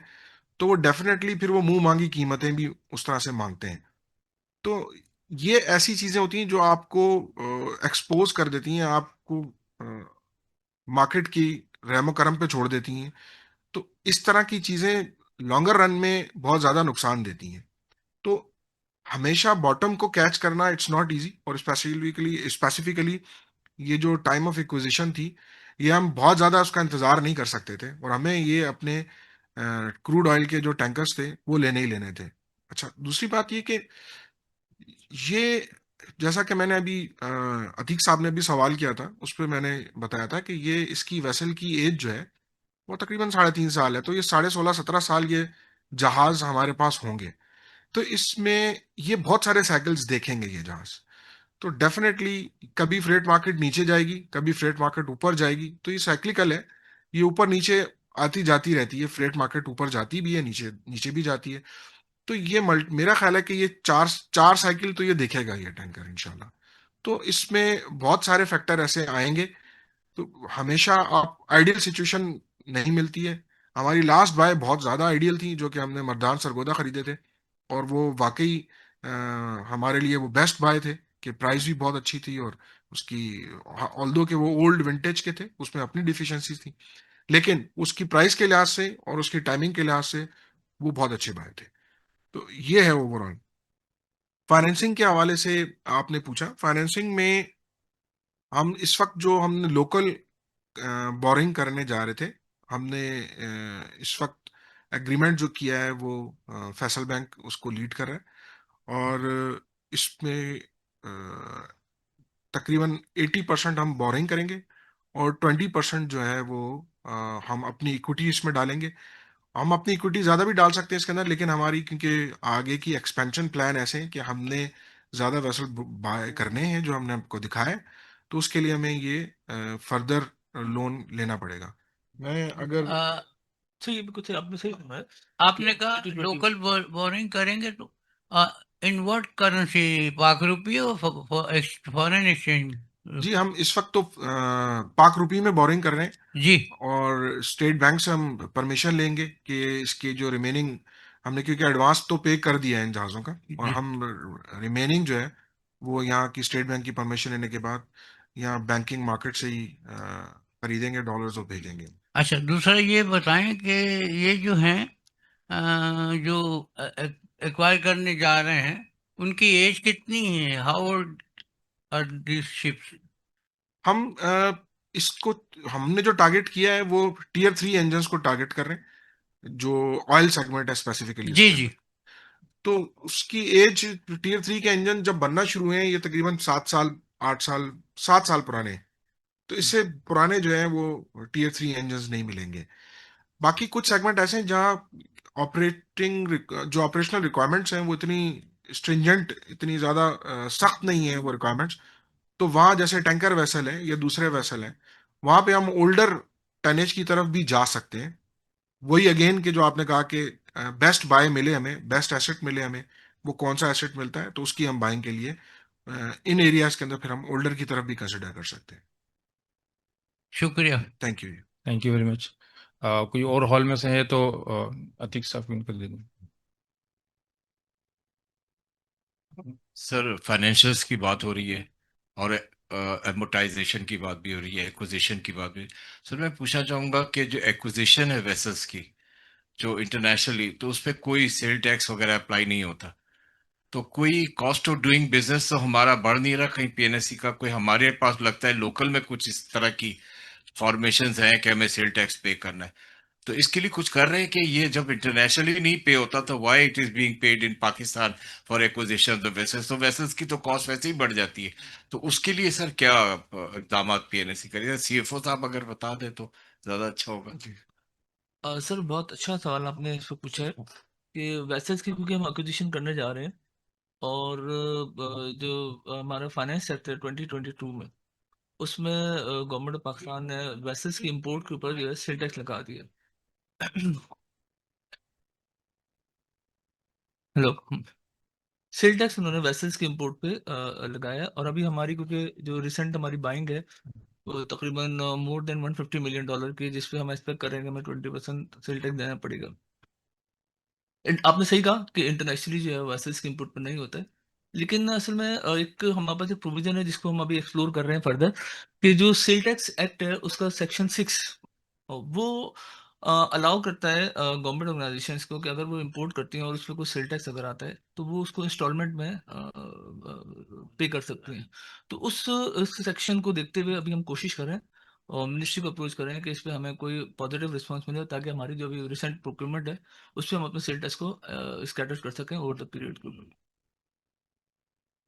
बहुत शुक्रिया। फ्लैग कैरियर्स की बड़ी जरूरत है, तो हमारे जो फ्लैग कैरियर्स वेसल्स लेने जाएंगे और वो फिर महंगे होंगे और उन पर जी, जो एग्जैक्टली, एक्स्ट्रा बर्डन बिल्कुल आएगा सेल बिल्कुल टैक्स ऐसा ही है का, कि वो हमारी तो कॉस्ट इस जो है सिलसिले वो में आई बढ़ेगी। थिंक आपको बात करनी चाहिए कि आप लोगों को वेव ऑफ करें सेल टैक्स, और आपके ऊपर सेल टैक्स नहीं होना चाहिए। आई थिंक मेरा तो पर्सपेक्टिव यही है, और जहां तक मैंने कंसीव किया वो यही है कि अगर कॉस्ट ऑफ डूइंग बिजनेस महंगा होगा, वेसल की कॉस्ट ज्यादा होगी, तो उसका बर्डन आपके फाइनेंशियल्स पे पड़ेगा, बिल्कुल वैसे ही। Which is going to hamper पूरी प्लानिंग को खराब कर सकता जी जी बिल्कुल सही कह रहे हैं आप। ये इंटरनेशनली यही वजह है शायद कि एक तो इनकंसिस्टेंट पॉलिसीज हैं, सेकेंडली ये कि इस तरह की हार्डशिप्स हैं, और ईज ऑफ डूइंग बिजनेस में पाकिस्तान की रैंकिंग है। ये सारे फैक्टर मिलाकर आप देख लें कि ये इन्वेस्टमेंट शिपिंग में नहीं आती, बल्कि दूसरी एफडीआई कहीं और भी बहुत सारे सेक्टर्स में नहीं आ रही है, तो शिपिंग में तो बिल्कुल भी नज़र नहीं आता ओवर द पीरियड कि अदर देन पीएनएससी कोई यहाँ पे आए और आके देखे। तो ये तो जितना ज़्यादा इन्वेस्टर कंड्यूसिव इन्वायरमेंट होगा, उतना इन्वेस्टर आएगा। और यही जो कि अगर आपके पास आप शिप लेना चाहते हैं, कोई प्राइवेट इन्वेस्टर है, तो आप डेफिनेटली उन एरियाज को प्रेफर करेंगे जहाँ इस तरह के एडिशनल टैक्सेस और ड्यूटीज नहीं होंगी। तो ये एक बड़ा हिंडर है, और हमने ये सारी चीज़ें मल्टीपल टाइम्स गवर्नमेंट से टेकअप की थी। पिछले 2 जो फाइनेंस एक्ट आए उसके अंदर हमने ये टाइमली अप्रोच करके ये चीज़ें भेजी थी और लिख कर दी थी, बट ये उस तरह से नहीं हो, रिजल्ट वैसे नहीं आए जैसे हम चाह रहे थे और जो हमने किया था। तो इसको हम टेकअप करते रहेंगे और कर भी रहे हैं। और जो प्रीवियसली हो चुके हैं उनके लिए अभी सीएफओ साहब ने बताया आपको कि उसको हम कोशिश कर रहे हैं कि ईजअप हो जाए, थोड़ा पेमेंट का स्ट्रेस कम हो जाए, और जो इंस्टॉलमेंट में अगर इसकी सेल्स की पेमेंट हमें अलाउ कर देते हैं तो यकीनन इसके हमारी फाइनेंशियल फिजिबिलिटी पे भी बेहतर असर आता है। और और over the period ease of जो हमारा फ्लेक्सिबिलिटी है कैश मैनेजमेंट की, उसके अंदर भी हमारे काफ़ी हद तक रिलीफ मिलेगा। और फ्यूचर के लिए हम एफर्ट कर ही रहे हैं कि इसको एग्जाम कर दिया जाए जैसा आपने कहा है। Thank you. जहाँ मैं ऐड करूँगा, जो शिपिंग पॉलिसी है हमारी पाकिस्तान की, उसमें तो 2030 तक तमाम टैक्सेस जो है वो एग्जाम्पशन है उसके अंदर, जो internationally in line with international shipping companies के साथ। लेकिन ऑन द अदर साइड हमारे जो इनकम टैक्स ऑर्डिनेंस है, फाइनेंस सेक्टर, वो इसमें ऐड करता है कि सेल टैक्स जो है वो आपको देना है। आई थिंक सर आप लोगों को ये केस वो शिपिंग पॉलिसी की कॉन्ट्रडिक्शन है बेसिकली। इम्पोर्टेंट मैटर, और ये बड़ा हिंडर है आगे बढ़ने के लिए। आई थिंक इंक्लूडिंग पीएनएससी हमें अपने जो ब्लैक कैरियर्स हैं उनको प्रेफरेंस देनी चाहिए, और उनको जितनी प्रिविलेज हो सके दें। राइट टू बर्थ पहला था, उसमें पिछली दफा आया था बात, और बहुत सारी प्रिविलेजेस थी। जो डॉक के चार्जेस हैं हमारे यहाँ सबसे ज्यादा है दुनिया में, हमारे यहाँ पोर्ट चार्जेस दुनिया में सबसे ज्यादा है। आई थिंक ये सारी चीजें फ्लैग कैरियर जो हमारे अपने पाकिस्तानी फ्लैग कैरियर्स हैं, आई थिंक उनको इनकरेज करने के लिए हमें ये बात करनी चाहिए फोर फ्रंट पे आकर, इंक्लूडिंग पीएनएससी, कि ये वायबिलिटी सामने आए, ताकि शिपिंग इंडस्ट्री जो है ना, जो इतनी बुझी बुझी से हमारे मुल्क में, और पीएनएससी अकेला अपने एफर्ट्स कर रहा है, तो हम सबको चाहिए कि बिजनेस कम्युनिटी को अपने इन्वेस्टमेंट्स के लिए जो सोच रहे हैं, तो इन्वेस्टमेंट में आई थिंक सबसे वायबल और सबसे फोर फ्रंट इन्वेस्टमेंट जो है वो शिपिंग की नजर आती है। बिल्कुल सही कहा, बिल्कुल। Thank you. मेरा ख्याल है फिर अब हम ऑनलाइन के जो हमारे पार्टिसिपेंट हैं जो इस वक्त मौजूद हैं उनको मौका दे देते हैं। अ,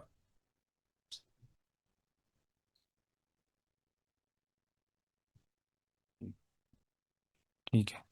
अच्छा, इसमें क्योंकि हमारे आपको मालूम है कि ये जो होती है एनुअल जनरल मीटिंग, ये कॉर्पोरेट ब्रीफिंग सेशन है, तो इसमें मुख्तलिफ शोबाजात से लोग आए हुए होते हैं, मुख्तलिफ तबकात के लोग होते हैं, जिसमें हमारे हिस्सा याफ्तागान भी हैं, सरमायाकार हैं, और आइंदा आने वाले सरमायाकारी के लिए जो कर रहे होते हैं वो भी होते हैं। इसके अलावा कुछ तजिया निगार वगैरह हैं। तो मैं गुजारिश ये करना चाहता हूँ कि जो भी ऑनलाइन की तरफ से जो भी पार्टिसिपेंट अपना रेज हैंड करते हैं, तो वो अपना एक मुख्तसर तारुफ बता दें कि अगर वो आइदर के हिस्से याफ्तागान हैं तो वो अपना नंबर, फॉलियो नंबर हमें नोट करा दें या कॉल कर दें, तो रिकॉर्डिंग तो हो रही है तो वो उसमें आ जाएगा। या फिर कोई अगर कोई सरमायाकार है या आइंदा का सरमायाकारी का इरादा रखता है, तो वो अपने इदारे का नाम उसमें बता दे कि क्या है, या कोई तजियाकार है तो वो भी अपने इदारे का नाम उसमें हमें बता दें, ताकि हम उसको नोट कर लें। या कोई इनफरादी तौर पर है तो वो भी अपना एटलीस्ट नाम ज़रूर बता दें। जी, अ, अस्सलाम वालेकुम, मेरी आवाज़ आ रही है? जी सर, मदन साहब आपको मौका दिया जा रहा है। जी। मैं फाइनेंशियल एनालिस्ट हूँ मेपल लीफ कैपिटल में, और एज एन एनालिस्ट कवर करता हूँ शिपिंग सेक्टर को। उसके हवाले से मेरे कुछ सवाल हैं। जी आप आवाज़ आ रही है, आप बताएं। जी सर, आप लोगों की जो चार सोर्सेज ऑफ रेवेन्यू हैं उनमें से पहली दो तो काफी क्लियर हैं कि एक लिक्विड है और एक बल्क कार्गो है। उसके बाद जो आप लोग मेंशन करते हैं कि स्लॉट चार्टर और चार्टर्ड वेसल्स, इन दोनों में जरा डिफरेंस बता देंगे क्या होता है? मैं नेक्स्ट क्वेश्चन की तरफ चलूं या आप इसको आंसर कर देंगे? बताएं आप, नेक्स्ट क्वेश्चन भी बोल दें। जी, नेक्स्ट मेरा क्वेश्चन ये है कि प्रीवियस जो ऐसी मीटिंग्स थी उनके अंदर आपने जिक्र किया है कि एक बॉल्टिक ड्राई इंडेक्स होता है, एफ्रोमैक्स इंडेक्सेस होते हैं, वो उसकी बेसिस पे हम आपका रेवेन्यू फोरकास्ट कर सकते हैं। तो आप ये बता सकते हैं कि हमें उनके साथ कितना लैग लेना चाहिए? यानी अगर आज मिसाल के तौर पे आपके साथ कोई बुकिंग कर रहा है तो उसकी पेमेंट कितनी डिले होती है? 1 मंथ, 2 मंथ और मे बी 3 मंथ्स? ये एक क्वेश्चन है। उसके अलावा आप लोगों ने अपनी कुछ फिक्स कॉस्ट क्लासिफाई की हैं, तो वो आप बता सकते हैं कि कॉस्ट ऑफ सेल्स में से कौन सी है जो फिक्स्ड कॉस्ट है? और काइंडली टैक्सेशन पे भी बता दीजिए, आप लोग 39% कॉर्पोरेट टैक्स रेट नहीं बुक कर रहे, तो उसकी क्या रीज़न है? और लास्ट मेरा क्वेश्चन है कि आप लोगों की जो नई प्रोक्योरमेंट हो रही है शिप्स की, इनकी क्या कॉस्ट है?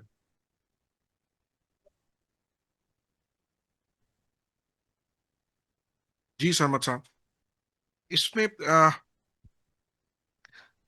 चार्टरिंग बिजनेस, स्लॉट, एनवीओसीसी, ये टर्म्स जो आप देख रहे हैं, चार्टरिंग बिजनेस बेसिकली ये है सभी चार्टर ही होते हैं एक तरह का। इस एक में आप जहाज पूरा चार्टर कर लेते हैं, एक में स्पेस चार्टर करते हैं। तो ये वेसल की ऊपर जो स्लॉट चार्टर करते हैं, तो ये सारा फॉरेन फ्लैग होता है जो अदर देन पीएनएससी। पीएनएससी का अपना जहाज नहीं है। पीएनएससी ने किसी दूसरे जहाज के ऊपर या तो पूरा जहाज ले लिया है या उसके ऊपर कोई कंटेनर का स्लॉट ले लिया है। तो ये उस पर डिपेंड करता है नेचर के ऊपर कि क्या उसकी किस हद तक उस ट्रांजैक्शन के अंदर हम मैटर हुए हैं और क्या उसकी की है। तो ये भी रेवेन्यू स्ट्रीम है पीएनएससी की। जैसा मैंने आपको बताया था कि हमारे 2 टैंकर अभी जो हमने बेचे थे, उसकी जगह हमने पूरे टैंकर चार्टर करने पड़े। तो हमने वो पूरे टैंकर चार्टर किए और उससे बिजनेस अपना कैरी आउट किया। स्लॉट बिजनेस पीएनएससी का, एनवीसीसी बिजनेस पीएनएससी का, ये रिलेट कर रहा होता है मोस्टली कंटेनर की मूवमेंट्स के ऊपर। और जो पब्लिक सेक्टर कार्गो आता है या कोई कंटेनर हमने कहीं से इंपोर्ट करने होते हैं किसी पब्लिक सेक्टर एंटिटी के या प्राइवेट के, तो वो हम किसी दूसरे जहाज के ऊपर रख कर लेकर यहाँ आते हैं। और ये मेनली इसका फर्क है इसका। बाल्टिक ड्राई इंडेक्स की आपने बात की। बाल्टिक ड्राई इंडेक्स जो है वो हमारे जो बल्क कैरियर सेगमेंट है उसके रेवेन्यू उससे अफेक्ट होते हैं।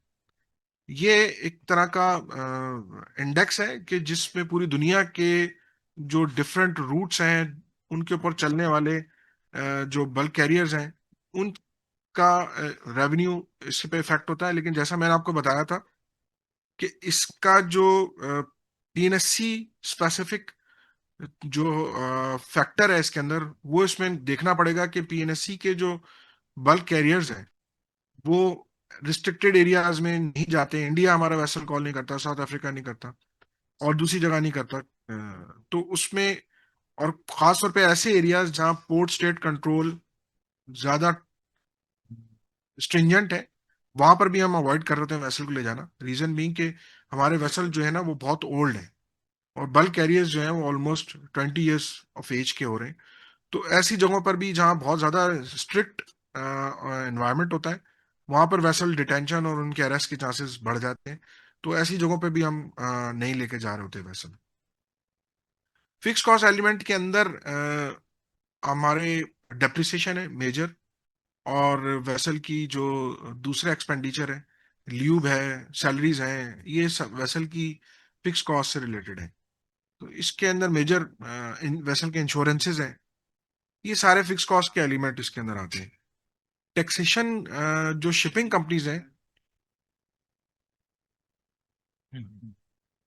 टैक्सेशन का जो स्ट्रक्चर है शिपिंग कंपनीज के लिए वो काफी डिफरेंट है as compare to normal business companies जो यहाँ पे ऑपरेट कर रही हैं पाकिस्तान में।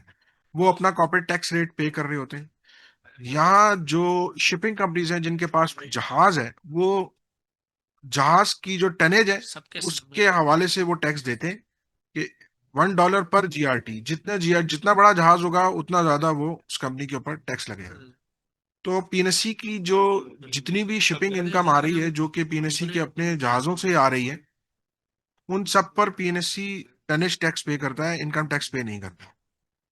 और इसके अलावा जो पीएनएससी के दूसरे रेवेन्यू सेगमेंट्स हैं, जैसा कि पीएनएससी मार्कअप इनकम अर्न कर रहा है या पीएनएससी की कोई अदर इनकम आती है, नहीं नहीं मैडम प्लीज गलत गलत बात नहीं, बोतल नहीं है, पानी है, नहीं वो पानी वो पड़ा हुआ है मशीन में है ना, मुझे बोतल लगा। अच्छा जी सॉरी फॉर डिस्टर्बेंस। तो मैं टैक्स के बारे में बता रहा था कि इसके अलावा जो सेगमेंट है उन सब सेगमेंट्स के अंदर पीएनएससी जो है वो नॉर्मल टैक्स पे कर रहा होता है। सिमिलरली जो चार्टरिंग वेसल है, चार्टरिंग एक्टिविटी जिनसे रिलेट कर रही होती है, तो जहां वेसल चार्टर करते हैं उसका भी जो $1 पे जाता है जब वो जहाज 5 वॉयजेस पूरे कर लेता है, तो वो $1 पर जीआरटी पर वो चला जाता है। उससे पहले उसके सेगमेंट में 20 सेंट्स के ऊपर चार्जेस उसके अंदर लगते हैं। तो ये है जो हमारा टैक्सेशन का स्ट्रक्चर है। न्यू प्रोक्योरमेंट की कॉस्ट आपने पूछी, तो न्यू प्रोक्योरमेंट हम 2 वेसल हम प्रोक्योर कर रहे हैं एफ्रामैक्सिस जो कि $74.5 मिलियन ईच का है, और एक हम MR2 वेसल परचेज कर रहे हैं जिसकी कॉस्ट जो है वो 44.15 है। तो टोटल मिला के ये तकरीबन $193 मिलियन की इस प्रोजेक्ट कॉस्ट है तीनों वेसल्स। Thank you.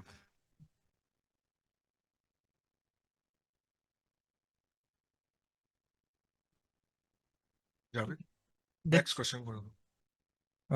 जी हसन रजा साहब, आपको मौका दिया जा रहा है, प्लीज अपने सवालात करें। इंट्रोडक्शन करो। जी अस्सलाम वालेकुम। कोई this is brief Hasan Raza करा फ्रॉम दीजिएगा। जी sure. This is Hasan Raza from NVP funds. मेरे 3-4 क्वेश्चंस हैं। फर्स्टली 2 चीज़ों के ऊपर क्लैरिटी चाहिए थी। अभी मुस्तफ़ा साहब जो थे वो आउटलुक के ऊपर बात कर रहे थे और फ्रेट रेट्स के ऊपर कुछ बात कर रहे थे, तो उन्होंने एक टर्म यूज़ की थी ऑन पेपर रेट समथिंग, तो वो ज़रा क्लैरिफाई कर दें कि what was he referring to, उसको एक्सप्लेन कर दें कि क्या चीज़ थी, वो किसकी बात कर रहे थे। दूसरा क्वेश्चन था अबाउट योर केपेक्स प्लान्स। आपने अभी अपनी प्रेजेंटेशन में मेंशन किया कि $500 मिलियन का आपका केपेक्स प्लान है, बट इससे पहले हम मीडिया में थोड़ा सा पढ़ चुके हैं कि कोई बिलियन से $1.5 बिलियन का आप लोगों का एक केपेक्स प्लान है। तो वो क्लैरिफाई कर दें कि ये आपका शॉर्ट टर्म का $500 मिलियन है, but in the long term आप शायद बिलियन $1.5 बिलियन की एक्सपेंशन जो है वो करना चाह रहे हैं टू मॉडर्नाइज योर फ्लीट। और थर्ड क्वेश्चन वुड बी कि आप जो इन्वेस्टमेंट कर रहे हैं और जो नए शिप्स आप एक्वायर कर रहे हैं, तो उनके ऊपर हम फॉर आवर एस्टिमेट्स क्या आरओआई क्या अज्यूम करें। जिस तरह आपने अपनी प्रेजेंटेशन में भी शो किया हुआ था कि जो रिसेंट आप लोगों ने जो वेसल्स एक्वायर किए थे फ्रॉम 2014 ऑनवर्ड्स, उनके ऊपर एनालाइज्ड आरओआई कोई 30 to 40% की रेंज में आप लोगों ने अर्न किया था। So going forward keeping in view कि आगे के क्या फ्रेट रेट्स होंगे, तो हमें डॉलराइज्ड क्या रेट अज्यूम, क्या रिटर्न अज्यूम करना चाहिए ऑन योर शिप्स। आपने प्रेजेंटेशन में भी एक जगह अपना टारगेट भी मेंशन किया हुआ था कि 20% ROCE आप शायद मिनिमम सीख कर रहे हैं। So what will be the guidance in terms of returns on your new ships जो हमें अज्यूम करने चाहिए for return estimation going forward. और लास्टली मेरा क्वेश्चन होगा ऑन योर डिविडेंड पॉलिसी। सितंबर क्वार्टर में it was the first quarter जब आपने अपनी जो semi annual pay out policy थी उसे डेविएट किया और क्वार्टरली डिविडेंड अनाउंस किया। So what should we take going forward? Is this standardised practice के अब आप क्वार्टरली बेसिस के ऊपर आगे जाके पे आउट करेंगे? And related to this, in terms of pay out आप कोई गाइडेंस दे सकते हैं कि हमें क्या पे आउट रेशियो अज्यूम करना चाहिए या एब्सोल्यूट अमाउंट में आप लोगों के डिविडेंड्स को एक्सपेक्ट करना चाहिए? So these were the 4 questions. Thank you. पहले सवाल से रिलेटेड मुस्तफा प्लीज थोड़ा सा बता दें, एफएफए का पूछ रहे हैं। जी, आपका जो क्वेश्चन था regarding the paper market, basically इसको मैं आपको बहुत सिंपल अल्फाज में समझा देता हूं कि लेट्स से कि आज एफ्रामैक्स जो कि पीएनएससी के पास जहाज है, इस वक्त आज उसकी पेपर मार्केट यानी जो पेपर पे फ्रेट सेल हो रहा होता है वो आज समझ लें 220 वर्ल्ड स्केल है, which is equivalent to $60,000 a day. Let's say आप एक ट्रेडर हैं और आपने अगले साल जून के अंदर वो पेपर बाई करना है, तो उस वक्त जो कॉस्ट है, लेट्स से आज एक ट्रेडर है और वो पेपर मार्केट में इस वक्त वर्ल्ड स्केल 120 हो गया है और टाइम चार्टर इक्विवेलेंट उसका 32 है, तो ट्रेडर के पास वो बाइंग का ऑप्शन है और ओनर्स के पास अपनी स्पेस सेल करने का ऑप्शन होता है। तो लेट्स से अगर मुझे अपना जून के अंदर next year I want to cover one of my tonnage on paper, so I can do it. So either I have my own expectation on supply and demand के जी, it's like a kind of a hedging option कि अगर आज मेरा जून में कोई cargo है and I want to physically sell those barrels in June, तो सप्लाई एंड डिमांड इंडिकेटर्स देखते हुए बेल्टेक एक्सचेंज के अंदर ये पेपर पब्लिश होता है और जून का लेट से पब्लिश पेपर 140 हो रहा है, तो ट्रेडर के पास ऑप्शन है 140 पे खरीदने का और ओनर्स के पास है अपनी स्पेस बेचने का। So this actually how it works. तो जो Q3 इंडिकेशन थी उसमें पेपर थोड़ा सॉफ्ट हो रहा है, बट अगेन पेपर रिफ्लेक्ट कर रहा होता है आज की मार्केट को और सेंटिमेंट्स को।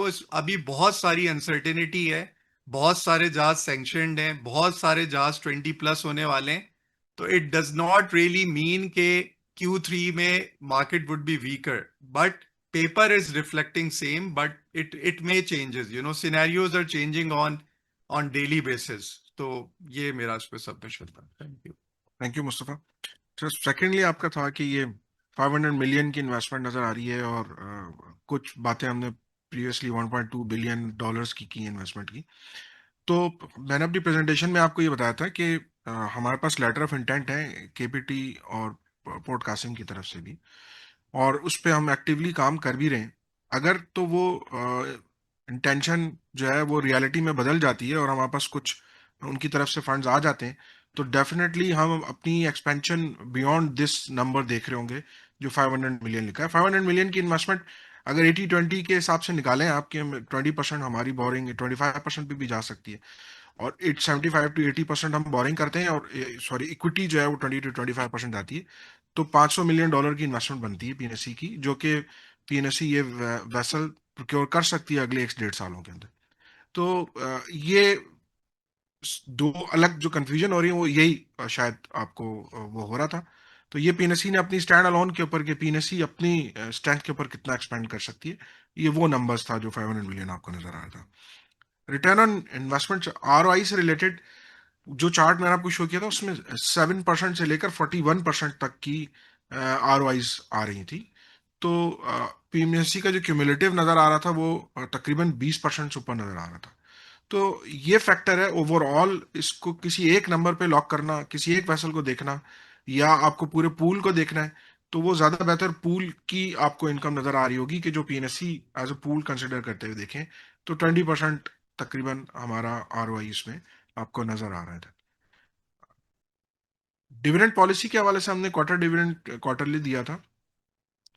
डिविडेंड की हम इस वक्त ये एक्सपेंशन फेज में भी हैं, तो डिविडेंड की स्मूथिंग जो है ना वो हमारे लिए काफ़ी वैल्यू रखती है कि हमें शेयर होल्डर की जो स्मॉल शेयर होल्डर भी हैं और गवर्नमेंट ऑफ पाकिस्तान भी ये लार्ज शेयर होल्डर है, तो हर शेयर होल्डर के अपने पर्सपेक्टिव है।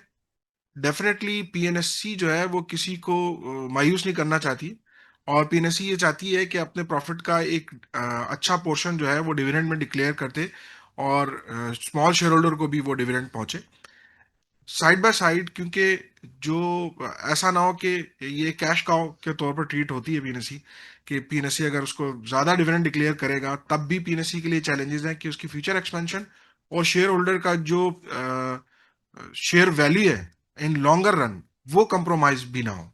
तो इसको एक बैलेंस अप्रोच लेकर चलनी है पीएनएससी ने, और पीएनएससी इसी से रिलेटेड ही कोशिश कर रहा है कि उसको स्मूथ किया जाए डिविडेंड को और स्प्रेड आउट किया जाए, ताकि शेयर होल्डर की एक्सपेक्टेशन जो है वो एक प्रिडिक्टेबल सॉर्ट ऑफ भी बने कि हाँ यार इतना शेयर जो इतना डिविडेंड आएगा।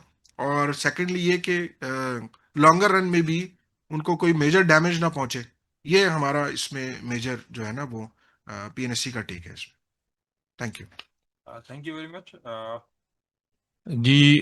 नेक्स्ट पार्टिसिपेंट को मौका दे दें।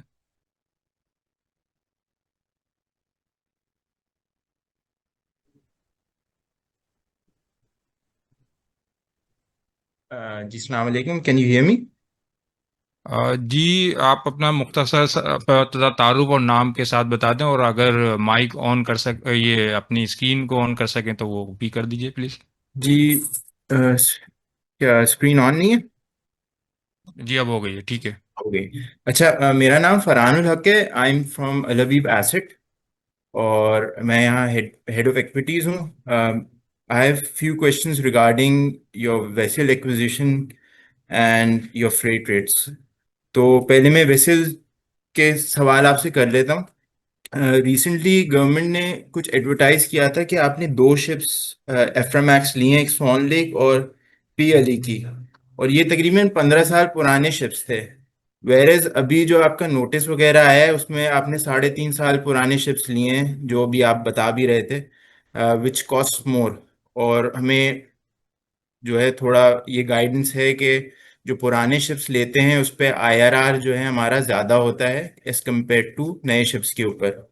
तो पहले तो एक हमें ये बता दें कि why did you deviated from your long standing policy कि हम पुराने शिप्स लेंगे, और आपने रिलेटिवली नए शिप्स लिए हैं जो कि 3-3.5 साल पुराने हैं।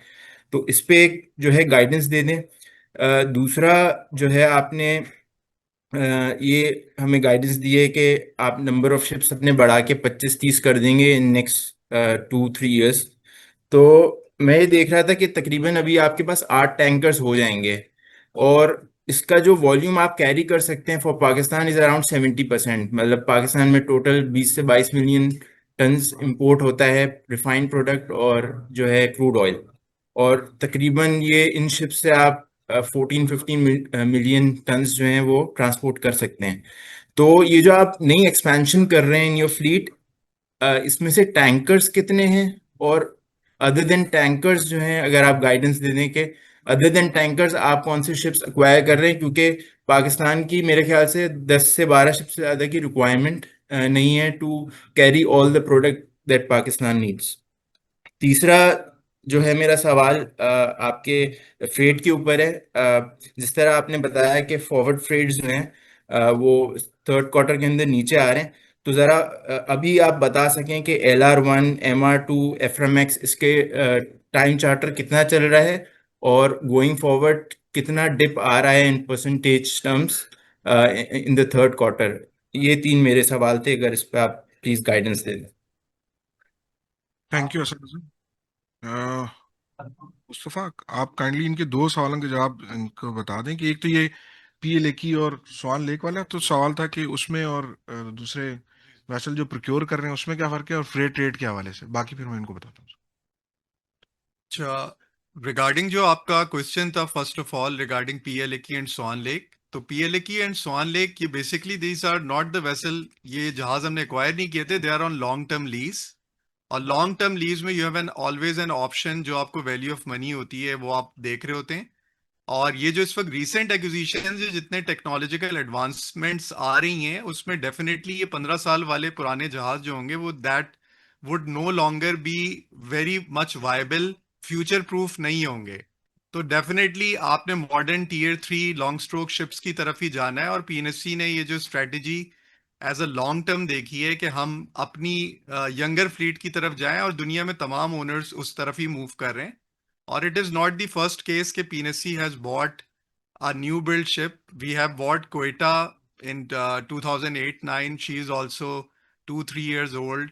Bolan Khairpur भी जब हमने लिए थे, they are also fairly young. तो अभी PNSC की जो एडवांसमेंट और एक्विजिशन की जो स्ट्रेटजी वो यही है कि we are moving towards modern and younger fleet, looking at the technological advancements and reshaping of the environmental regulations by the IMO। तो हमने उस स्ट्रेटेजिक हमारा जो इस वक्त रोड मैप है। दूसरा आपका जो फ्रेट का सवाल था कि इस वक्त क्या है और Q3 में पेपर क्या है, इस वक्त एफ्रामैक्स का time charter is close to $60,000 a day, LR1 is close to $36,000 to $37,000 a day, and if you go to MR it is close to $26,000 a day। और अगर आप Q3 की बात करते हैं तो अगेन आई वुड से कि paper is reflective of various ingredients which are subject to change, you know. जैसे मैंने पहले भी आपको रिपीटेटिवली बताया है So we are anticipating a 15 to 20% correction in the freight, what we have seen from the paper, but it may be other way around. You know, no one has expected कि Q4 would be that stronger. हमने सितंबर में जो जहाज 30,000 पे लिया था, वो आज उसकी worth is $60,000 a day. So अगर ओनर्स को पता होता, वो भी पेपर देख रहे थे, ऑब्जर्व कर रहे थे, तो थिंग्स कैन ड्रास्टिकली चेंज. आज बहुत दुनिया में बहुत चीजें अनसर्टेन है. तो ये इसका जवाब है. बाकी मैं सीईओ को हैंड ओवर कर. जी. अच्छा, शिपिंग की जब बात करते हैं तो थोड़ा सा ग्लोबली सोचना जरूरी है आपको, क्योंकि जिस तरह आपने बात की कि पाकिस्तान का वॉल्यूम्स कितने हैं और हमारे पास जो टैंकर्स हैं या जो एक्सेसिव वॉल्यूम हो जाएंगे उसके, देखें हमारे कितने जहाज जो हैं वो पाकिस्तान कॉल नहीं करते. हमारे बल्क कैरियर मोस्टली पाकिस्तान से बाहर बिजनेस कर रहे हैं. हमारे टैंकर्स स्पेसिफिकली जैसे एलआरस हैं वो पाकिस्तान से बाहर बिजनेस कर रहे हैं. कभी कभार होता है कि पीएसओ के कोई सप्लायर जो है वो हमें एंगेज करते हैं, तो डेफिनेटली हम पाकिस्तान का कार्गो लेकर आ जाते हैं. तो शिपिंग कंपनीज के लिए मार्केट पाकिस्तान नहीं है. शिपिंग कंपनीज के लिए पूरी ग्लोब जो है ना वो पूरा ओपन है हमारे लिए, और हम कहीं भी ट्रेड कर सकते हैं उसके अंदर. और कई रूट्स ऐसे हैं जो इवन पाकिस्तान से बेटर हमें रेवेन्यूज भी देते हैं.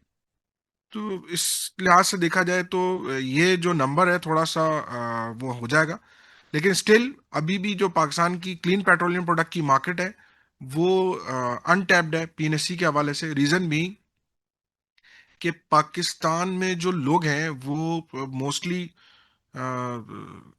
सीएनएफ पे चीजें इंपोर्ट कर रहे होते हैं, तो उनको एक एफओबी वाला फैक्टर का बहुत ज़्यादा आइडिया नहीं है मोस्टली, जिसकी वजह से यहाँ के लोग जो हैं वो अपने कंफर्ट जोन में रहते हुए प्रोक्योरमेंट करते हैं, इंटरनेशनली इंपोर्ट कर रहे होते हैं, वो सब की सब सीएनएफ होती हैं.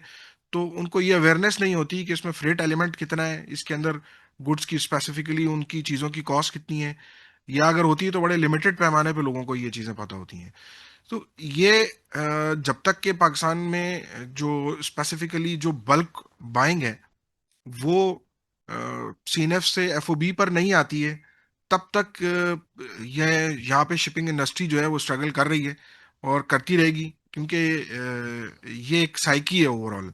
और इससे निकलना जो है वो डेवलप नेशन तो निकल चुकी हैं, लेकिन हमारे लिए थोड़ा सा चैलेंज है इस वक्त कि इसको हम किस तरह से कैटर फॉर करेंगे. तो ये दो पर्सपेक्टिव थे, एक कि shipping is a global thing, और सेकेंडली ये कि पाकिस्तान की जो इम्पेडिमेंट है या पाकिस्तान का जो सोच है कि वो सीएनएफ पे ज़्यादा है एज कम्पेयर टू एफओबी. तो ये ओवरऑल हैं चीज़ें. आईआरआर के हवाले से न्यू वर्सेस ओल्ड में आपने पूछा था कि वो देखें ये डिपेंड कर रहा होता है कि किस वक्त आपने एसेट को ख़रीदा है और फिर उसके फ्यूचर रेट्स कैसे रहते हैं. तो एक्चुअली जो रिटर्न आ रहा होता है वो उन चीज़ों पर डिपेंड करता है कि अगर आपने डाउन द लाइन एक साइकिल के बॉटम पे जाके वेसल प्रोक्योर किया और फिर फ्रेट रेट सब्सिक्वेंटली बढ़ गए, तो जैसे कि ये कोविड के ज़माने में या उससे पहले जिसमें जो लोगों ने वेसल प्रोक्योर किए थे वो उनको बहुत अच्छे रिटर्न उन्होंने दिए, क्योंकि पिछले 3 साल जो थे वो एबनॉर्मल थे इस लिहाज से कि फ्रेट मार्केट बहुत अच्छी रही है इन सालों के अंदर, और अब वो करेक्ट होकर दोबारा उस पर आ रही हैं चीज़ें. तो ये मेनली इस पर डिपेंड करता है, बहुत ज़्यादा फ्लक्चुएशन है इसके अंदर. Thank you. जी, thank you very much sir. Next participant को मौका दे दें. है कोई? जी, अस्सलाम वालेकुम. Am I audible? जी जी, आपकी आवाज़ आ रही है. तुम प्लीज़ Perfect. अपना मुख्तसर सा तारुफ और नाम के साथ जी, बता जी, जी, of course. My name is Mohammed Zoaib Salman. I'm a research analyst at Laxon Investments. First off, I do want to thank you for a very detailed presentation. This is my first couple months covering PNFC. So with that, I do have a few questions. First, regarding the fleet. And so you mentioned that you have 12 new vessels that would be coming in by FY 2026. When can we expect when can we expect the delivery of these 12 new vessels? So that's one of my questions. And so also reading up, MT Karachi and MT Lahore, well, what they're being named now, they were acquired for $74.5 million, and MT Quetta was acquired for $44.15 million. Are these 12 new vessels going to be priced at the same range? Is that what the company's aiming for, or what can we expect? These newer vessels to be priced at. If you could shine some light on that, that'd be awesome. And then in terms of cost, I know the fuel and diesel is probably the most weightage in terms of cost of services. So if you could kindly share some numbers, if you can, on exactly what the annual fuel consumption is, or probably the average fuel consumption per vessel, whether it's tanker, whether it's carrier, and exactly what type of fuel is used to operate these vessels. That would be awesome. And another question on the fleet was, when you did sell two of those vessels earlier this year, exactly how much did you sell them for? And would you be planning to, have it be in around the same range when you're selling your older vessels that you currently have in your fleet? I do have a couple more questions. If you'd like me to pause, I could pause and allow you to answer those questions, and then we can target the other questions that I have. Thank you. What's your name? My name is Mohammed Zoaib. Mohammed Zoaib. Yes. Mohammed Zoaib, your first question was about the delivery of the vessel. Yes. The new vessels. The delivery of the new vessel is expected in January. In January, okay. Yeah. And do we plan on seeing them come in is it like 2 in January, or like how frequently can we expect these vessels to be coming in? Sorry, that was a little quick follow-up question. Yes, all 3 in January. All All 3. all 3. Okay. And your second question was regarding the cost of MT Karachi was and Lahore, the newer vessels, is 5 million. And why? I'm sorry, I think you accidentally muted yourself. Sorry.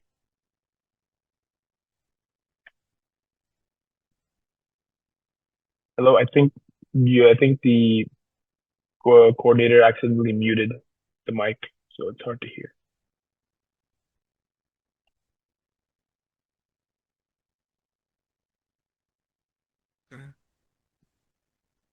Okay, perfect. Yeah, I can hear you now. So the cost of Aframax tanker is higher than the cost of tanker because size is bigger and different make, design, vintage. Everything is different from the MR tanker. So the MR tanker is a smaller vessel with a lower cost of $44.15 million, used for the transportation of clean petroleum product, whereas the Aframax tanker is used for transportation of crude. So Yes. major differences. Regarding the selling policy of PNSC sell this older tonnage as per the procedures which are stipulated in detail.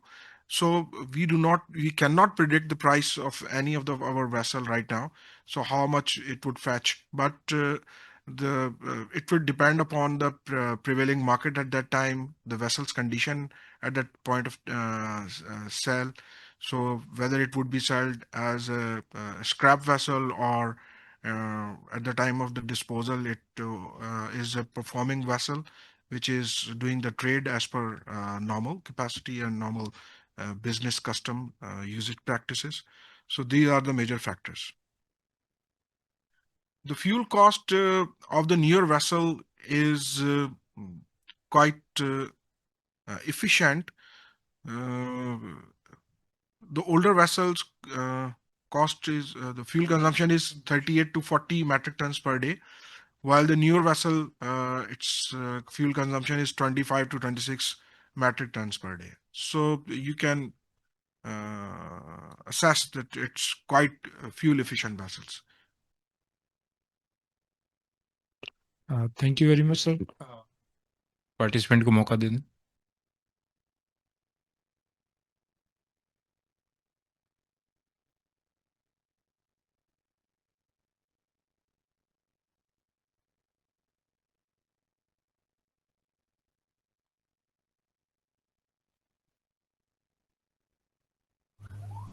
जी अस्सलाम जी, I am Ahmed Hasan just और मैं यहाँ head of equities हूँ अलमीज़ान में। और thank you for the detailed presentation. I think PNSC का ये एक हॉलमार्क है to give detailed overview of the company and it is very helpful for us analysts. पहला सवाल जो था, आई थिंक थोड़ी सी मेरी शायद अंडरस्टैंडिंग का प्रॉब्ली गैप हो, बट आप ये करेक्ट कर दें। आपने अपनी स्लाइड आई बिलीव 13 में जहाँ ये वेसल का डिटेल दिया था, इसमें आपने बताया total cost of the vessel MT Sargodha, Mardan, Bolan, Khairpur, Shalimar, और इसके साथ एक लोन पोर्शन दिया हुआ है जो कि लगभग बन रहा है 15 अरब का। लेकिन मैं ये कंसोलिडेटेड अकाउंट्स में देख रहा हूँ, ये ऐसा कोई लोन नज़र नहीं आ रहा मुझे। तो सवाल इससे ये है कि क्या ये ऑफ बैलेंस शीट लोन है ये, और अगर ये लोन ऑफ बैलेंस शीट है तो इसकी फाइनेंस कॉस्ट और रीपेमेंट और दीगर चीज़ें किस तरह आप रिकॉर्ड कर रहे हैं।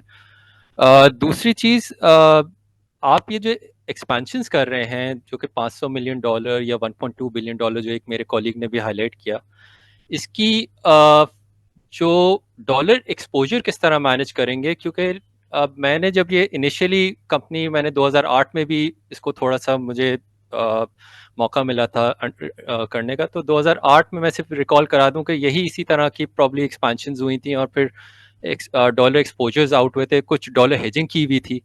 तो आप अब इसमें इंटरेस्ट रेट और जो फॉरेन करेंसी एक्सपोजर्स हैं, जो इतने बड़े बड़े हम एक्सपेंशंस कर रहे हैं, इसको किस तरह मैनेज करेंगे।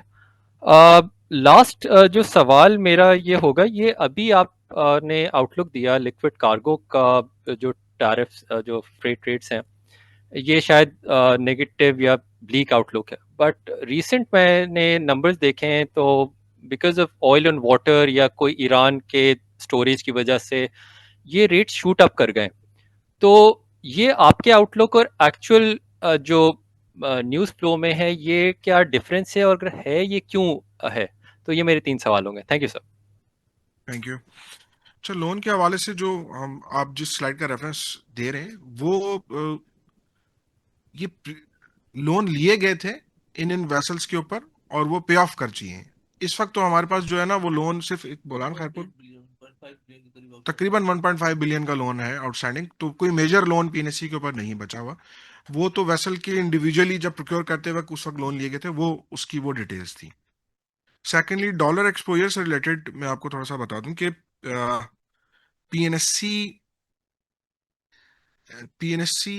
Is just like an exporter, क्योंकि हम जो रेवेन्यू हम अर्न कर रहे होते हैं या इधर it is index two dollars और इट इज हार्डकोर डॉलर्स।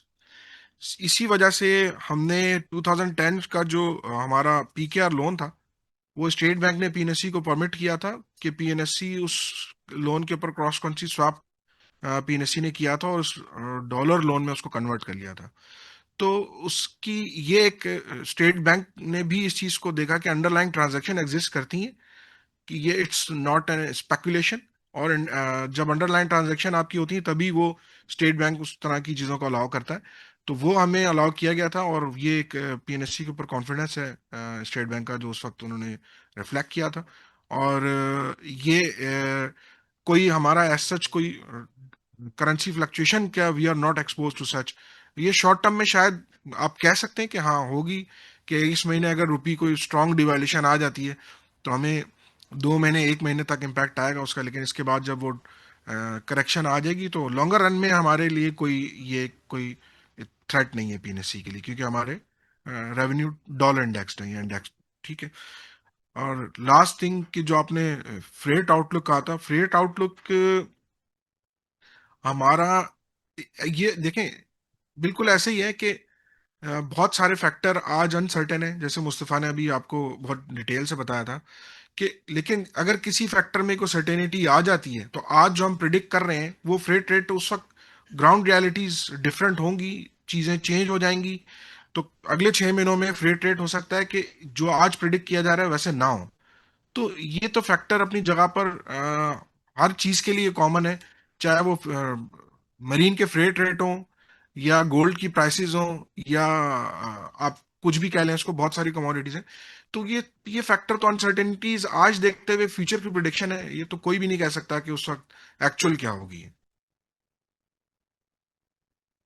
ठीक, थैंक यू। जी, thank you very much. Almost जितने भी सवालात थे वो उनके जवाब बड़े तसल्ली बख्श दे दिए गए। तो उस हवाले से मैं तमाम की तमाम जो हमारे मैनेजमेंट हैं उनका बहुत शुक्रिया अदा करता हूं कि उन्होंने बड़े ही तामुल के साथ सवालात के जवाब दिए। और इसके अलावा जितने भी हमारे ऑनलाइन जो हैसियत थे और जो यहाँ पे हॉल में मौजूद थे लोग, वो और हमारे जितने भी सरमायाकार और आइंदा मुस्तकबिल में सरमायाकारी का इरादा रखने वाले अफराद और जितने भी तजज़ियाकार हैं, सबका तहे दिल से शुक्रिया अदा करते हैं कि इसमें आपने हमें मौका दिया कि आपके सामने हम चीज़ों को जो है ना मुफस्सिल तरीके से बयान करें। तो बस अब मैं इस तकरीब का बाकायदा इख्तिताम करने के लिए जनाब खलील अहमद साहब को दावत देता हूं कि वो अपने दुआया कलामात के साथ इस तकरीब का इख्तिताम करें।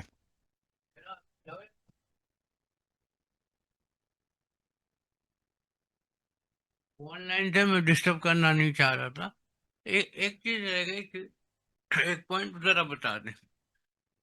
जैसे 80-20 का आपका फाइनेंसिंग है ना, तो और डॉलर के हिसाब से पाकिस्तानी रुपये थोड़ा सा एक आध पैसा अप्रिशिएट ही हो रहा है, डिप्रिशिएट नहीं हो रहा। तो हमारी रेवेन्यू फॉरेन एक्सचेंज में भी है, ठीक है। तो आपने इसकी कोई वर्किंग की है कि हमारी जो ये इंस्टॉलमेंट फॉरेन एक्सचेंज में जाएंगी तो वो यहाँ से फॉरेन एक्सचेंज खरीदना होगा या हमारी वो रेवेन्यू फॉरेन इनकम से ही वो एडजस्ट होती चली जाएगी? देखिए, मैंने बताया था कि हमने तो लोन अभी पीकेआर में लिया हुआ है जी और हम यहाँ से पाकिस्तान की जो बैंकिंग मार्केट है यहाँ से डॉलर बाय करके और वेसल की प्राइस को पे करेंगे। तो एज सच ये तो पीकेआर की पेमेंट आ रही है, इसमें हमें कोई करेंसी फ्लक्चुएशन के ऊपर ज़रूरत ही नहीं है। लेकिन अगर हमारा कोई फॉरेन करेंसी लोन भी होगा तो मैंने आपको बताया कि वो हमारा एक नेचुरल हैज है हमारे पास, क्योंकि हमारे रेवेन्यू जो है वो डॉलर में आ रहे हैं। तो जब आप डॉलर में अर्निंग करते हैं जी तो डेफिनेटली आप डॉलर की पेमेंट्स को आपको बॉदर नहीं कर रही, मतलब इतना तंग नहीं करती है वो। जी you can easily arrange, manage. जी तो वो चीज़ें हमें नज़र आ रही हैं कि अगर हमें डॉलर करेंसी में लोन लेना पड़ गया और ले लिया हमने, तो उसकी रिपेमेंट भी पीएनएससी को हिट नहीं कर रही होगी। लेकिन जाहिर है कि वो चीपर नहीं होता है as compare to PKR loan. PKR loan is more cheaper और उसमें हमें एक तरह का ये है कि ये जो रुपी डिवैल्यूएशन है उसका पॉजिटिव इम्पैक्ट आ रहे होते हैं, ये थोड़ा सा उसमें प्लस पॉइंट हो जाता है। अच्छा, अब ये जो डे टू डे चेंजेस आ रही हैं, यू कांट फोरकास्ट के क्या होगा एक्चुअली। ये जो आप डिलीवरी ले रहे हैं तो आपने कुछ ऐसा उस पे वर्किंग की है कि ब्रेक इवन पे हम कब आ जाएंगे? क्योंकि शुरू में तो शायद डिप्रिसिएशन भी ज़्यादा आएगा फुल कॉस्ट पे। तो वो कोई ऐसा आपने वर्किंग की है कि वो हम ब्रेक इवन पे कितने पीरियड में आ जाएंगे? जब ये नए वेसल, जब भी आप हाई कॉस्ट इन्वेस्टमेंट करते हैं तो शुरू के तकरीबन 3 से 3.5 साल 4 साल तक भी उसकी हैवी फाइनेंशियल कॉस्ट भी आती है। जी ठीक है, वही और कह वो रहा। वेसल, बिल्कुल आप सही फरमा रहे हैं। तो वो वेसल जो है ना, वो पहले पूल मनी के ऊपर, पीएनसी के टोटल रिजर्व्स के ऊपर वो वेसल वो टाइम गुजारेगा, इसके बाद वो उसके अंदर वैल्यू ऐड करना शुरू कर देता है। तो ये आपने राइटली पॉइंट आउट किया कि शुरू के सालों में उसके ऊपर थोड़ी सी कॉस्ट एक्स्ट्रा होने की वजह से जी ये चीज आती है कि वो जी उसका ब्रेक इवन पॉइंट जो है फिर वो क्रॉस कर जाता है 3-4 जी सालों के। मैं इसके लिए अगर आप इजाज़त दें तो पास्ट की एग्जांपल बताता हूँ जी जी। कि वो मैंने जो कहा ना राइट टाइम का। तो एक ज़माने में वो कंटेनर शिप 3 गोकल ने मत्थे मार दिए थे, फ्रेंकली स्पीकिंग। गोकल इन्वॉल्व था। वो उसने कंटेनर दे दिए तो डे 1 से वो लॉस में जा रहे थे। और बाकी बाकी जो वेसल्स का जो प्रॉफिट था वो भी वो 3 कंटेनर वेसल खा रहे थे।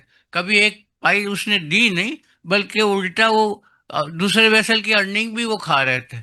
मैंने इस पे पूरी कंप्लीट रिपोर्ट भी बनाया कि मैं दी, और उसका रिजल्ट ये आया कि उसको स्क्रैप करना पड़ा, जान छुड़ानी पड़ी, क्योंकि वो हमारा बाकी प्रॉफिट भी खा रहे थे। पूरी चेयरमैन को मैंने पूरी रिपोर्ट बना के दी थी। सही कह रहे हैं। ये कंटेनर सेगमेंट में इसीलिए हम थोड़ा सा टाइम ज्यादा ले रहे हैं, जी क्योंकि हम ये ऐसा नहीं करना चाहते कि हम ब्लाइंडली इसके अंदर, इस बिजनेस के अंदर उतर जाएं।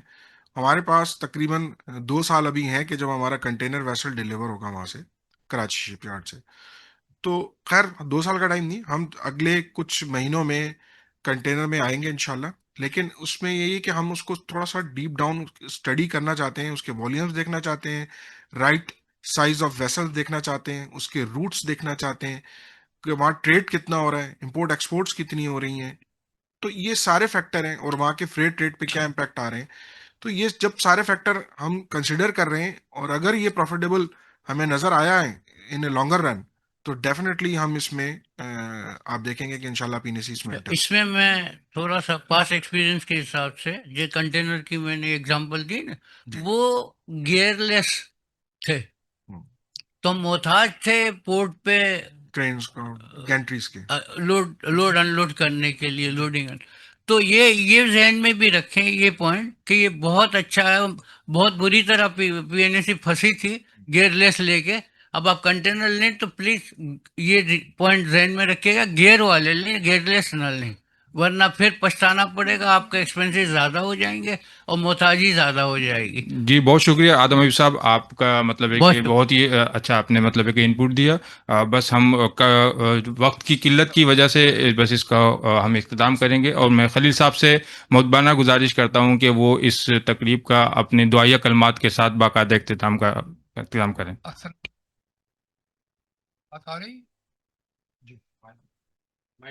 On behalf of the board, I really appreciate your participation in this corporate briefing.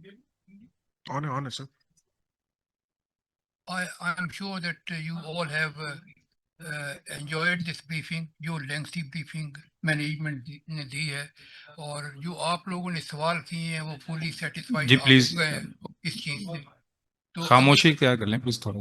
अगर किसी वजह से आपके जहन में पॉइंट बाद में भी आता है जो आपने एक्सप्रेस नहीं किया, तो as we believe in full disclosure, मेरे ख्याल में आप सेक्रेटरी साहब के थ्रू राब्ता कर सकते हैं और आप उस अपने सवाल का जवाब ले सकते हैं। We are open minded in this one, और मैं रियली शुक्रगुजार हूँ आप सब लोगों का कि आपने टाइम दिया, पार्टिसिपेट किया। और क्योंकि हम एक्सपेंशन मोड में हैं, तो हमारा ये ख्याल ये है कि हमारी सारी जो अटेंशन है वो इस नौयत की है कि हम इसको फुल डिस्क्लोजर में रखें और ब्रीफिंग करते रहें, लोगों इन्वेस्टर्स को सेटिस्फाई करें। तो आप दुआ करें कि हमारी एक्सपेंशन जो है, क्योंकि it's a very expensive and time consuming investment strategy, तो वो सही तरीके से अंजाम पा जाए। मैं बहुत मशकूर हूँ आप लोगों का, आप यहाँ पे आए और आपने इंटरेस्ट से सवालात किए और हमारी मैनेजमेंट ने अच्छे उसके रिस्पॉन्स दिए। Thank you very much. Thank you very much. Thank you जी, बहुत शुक्रिया।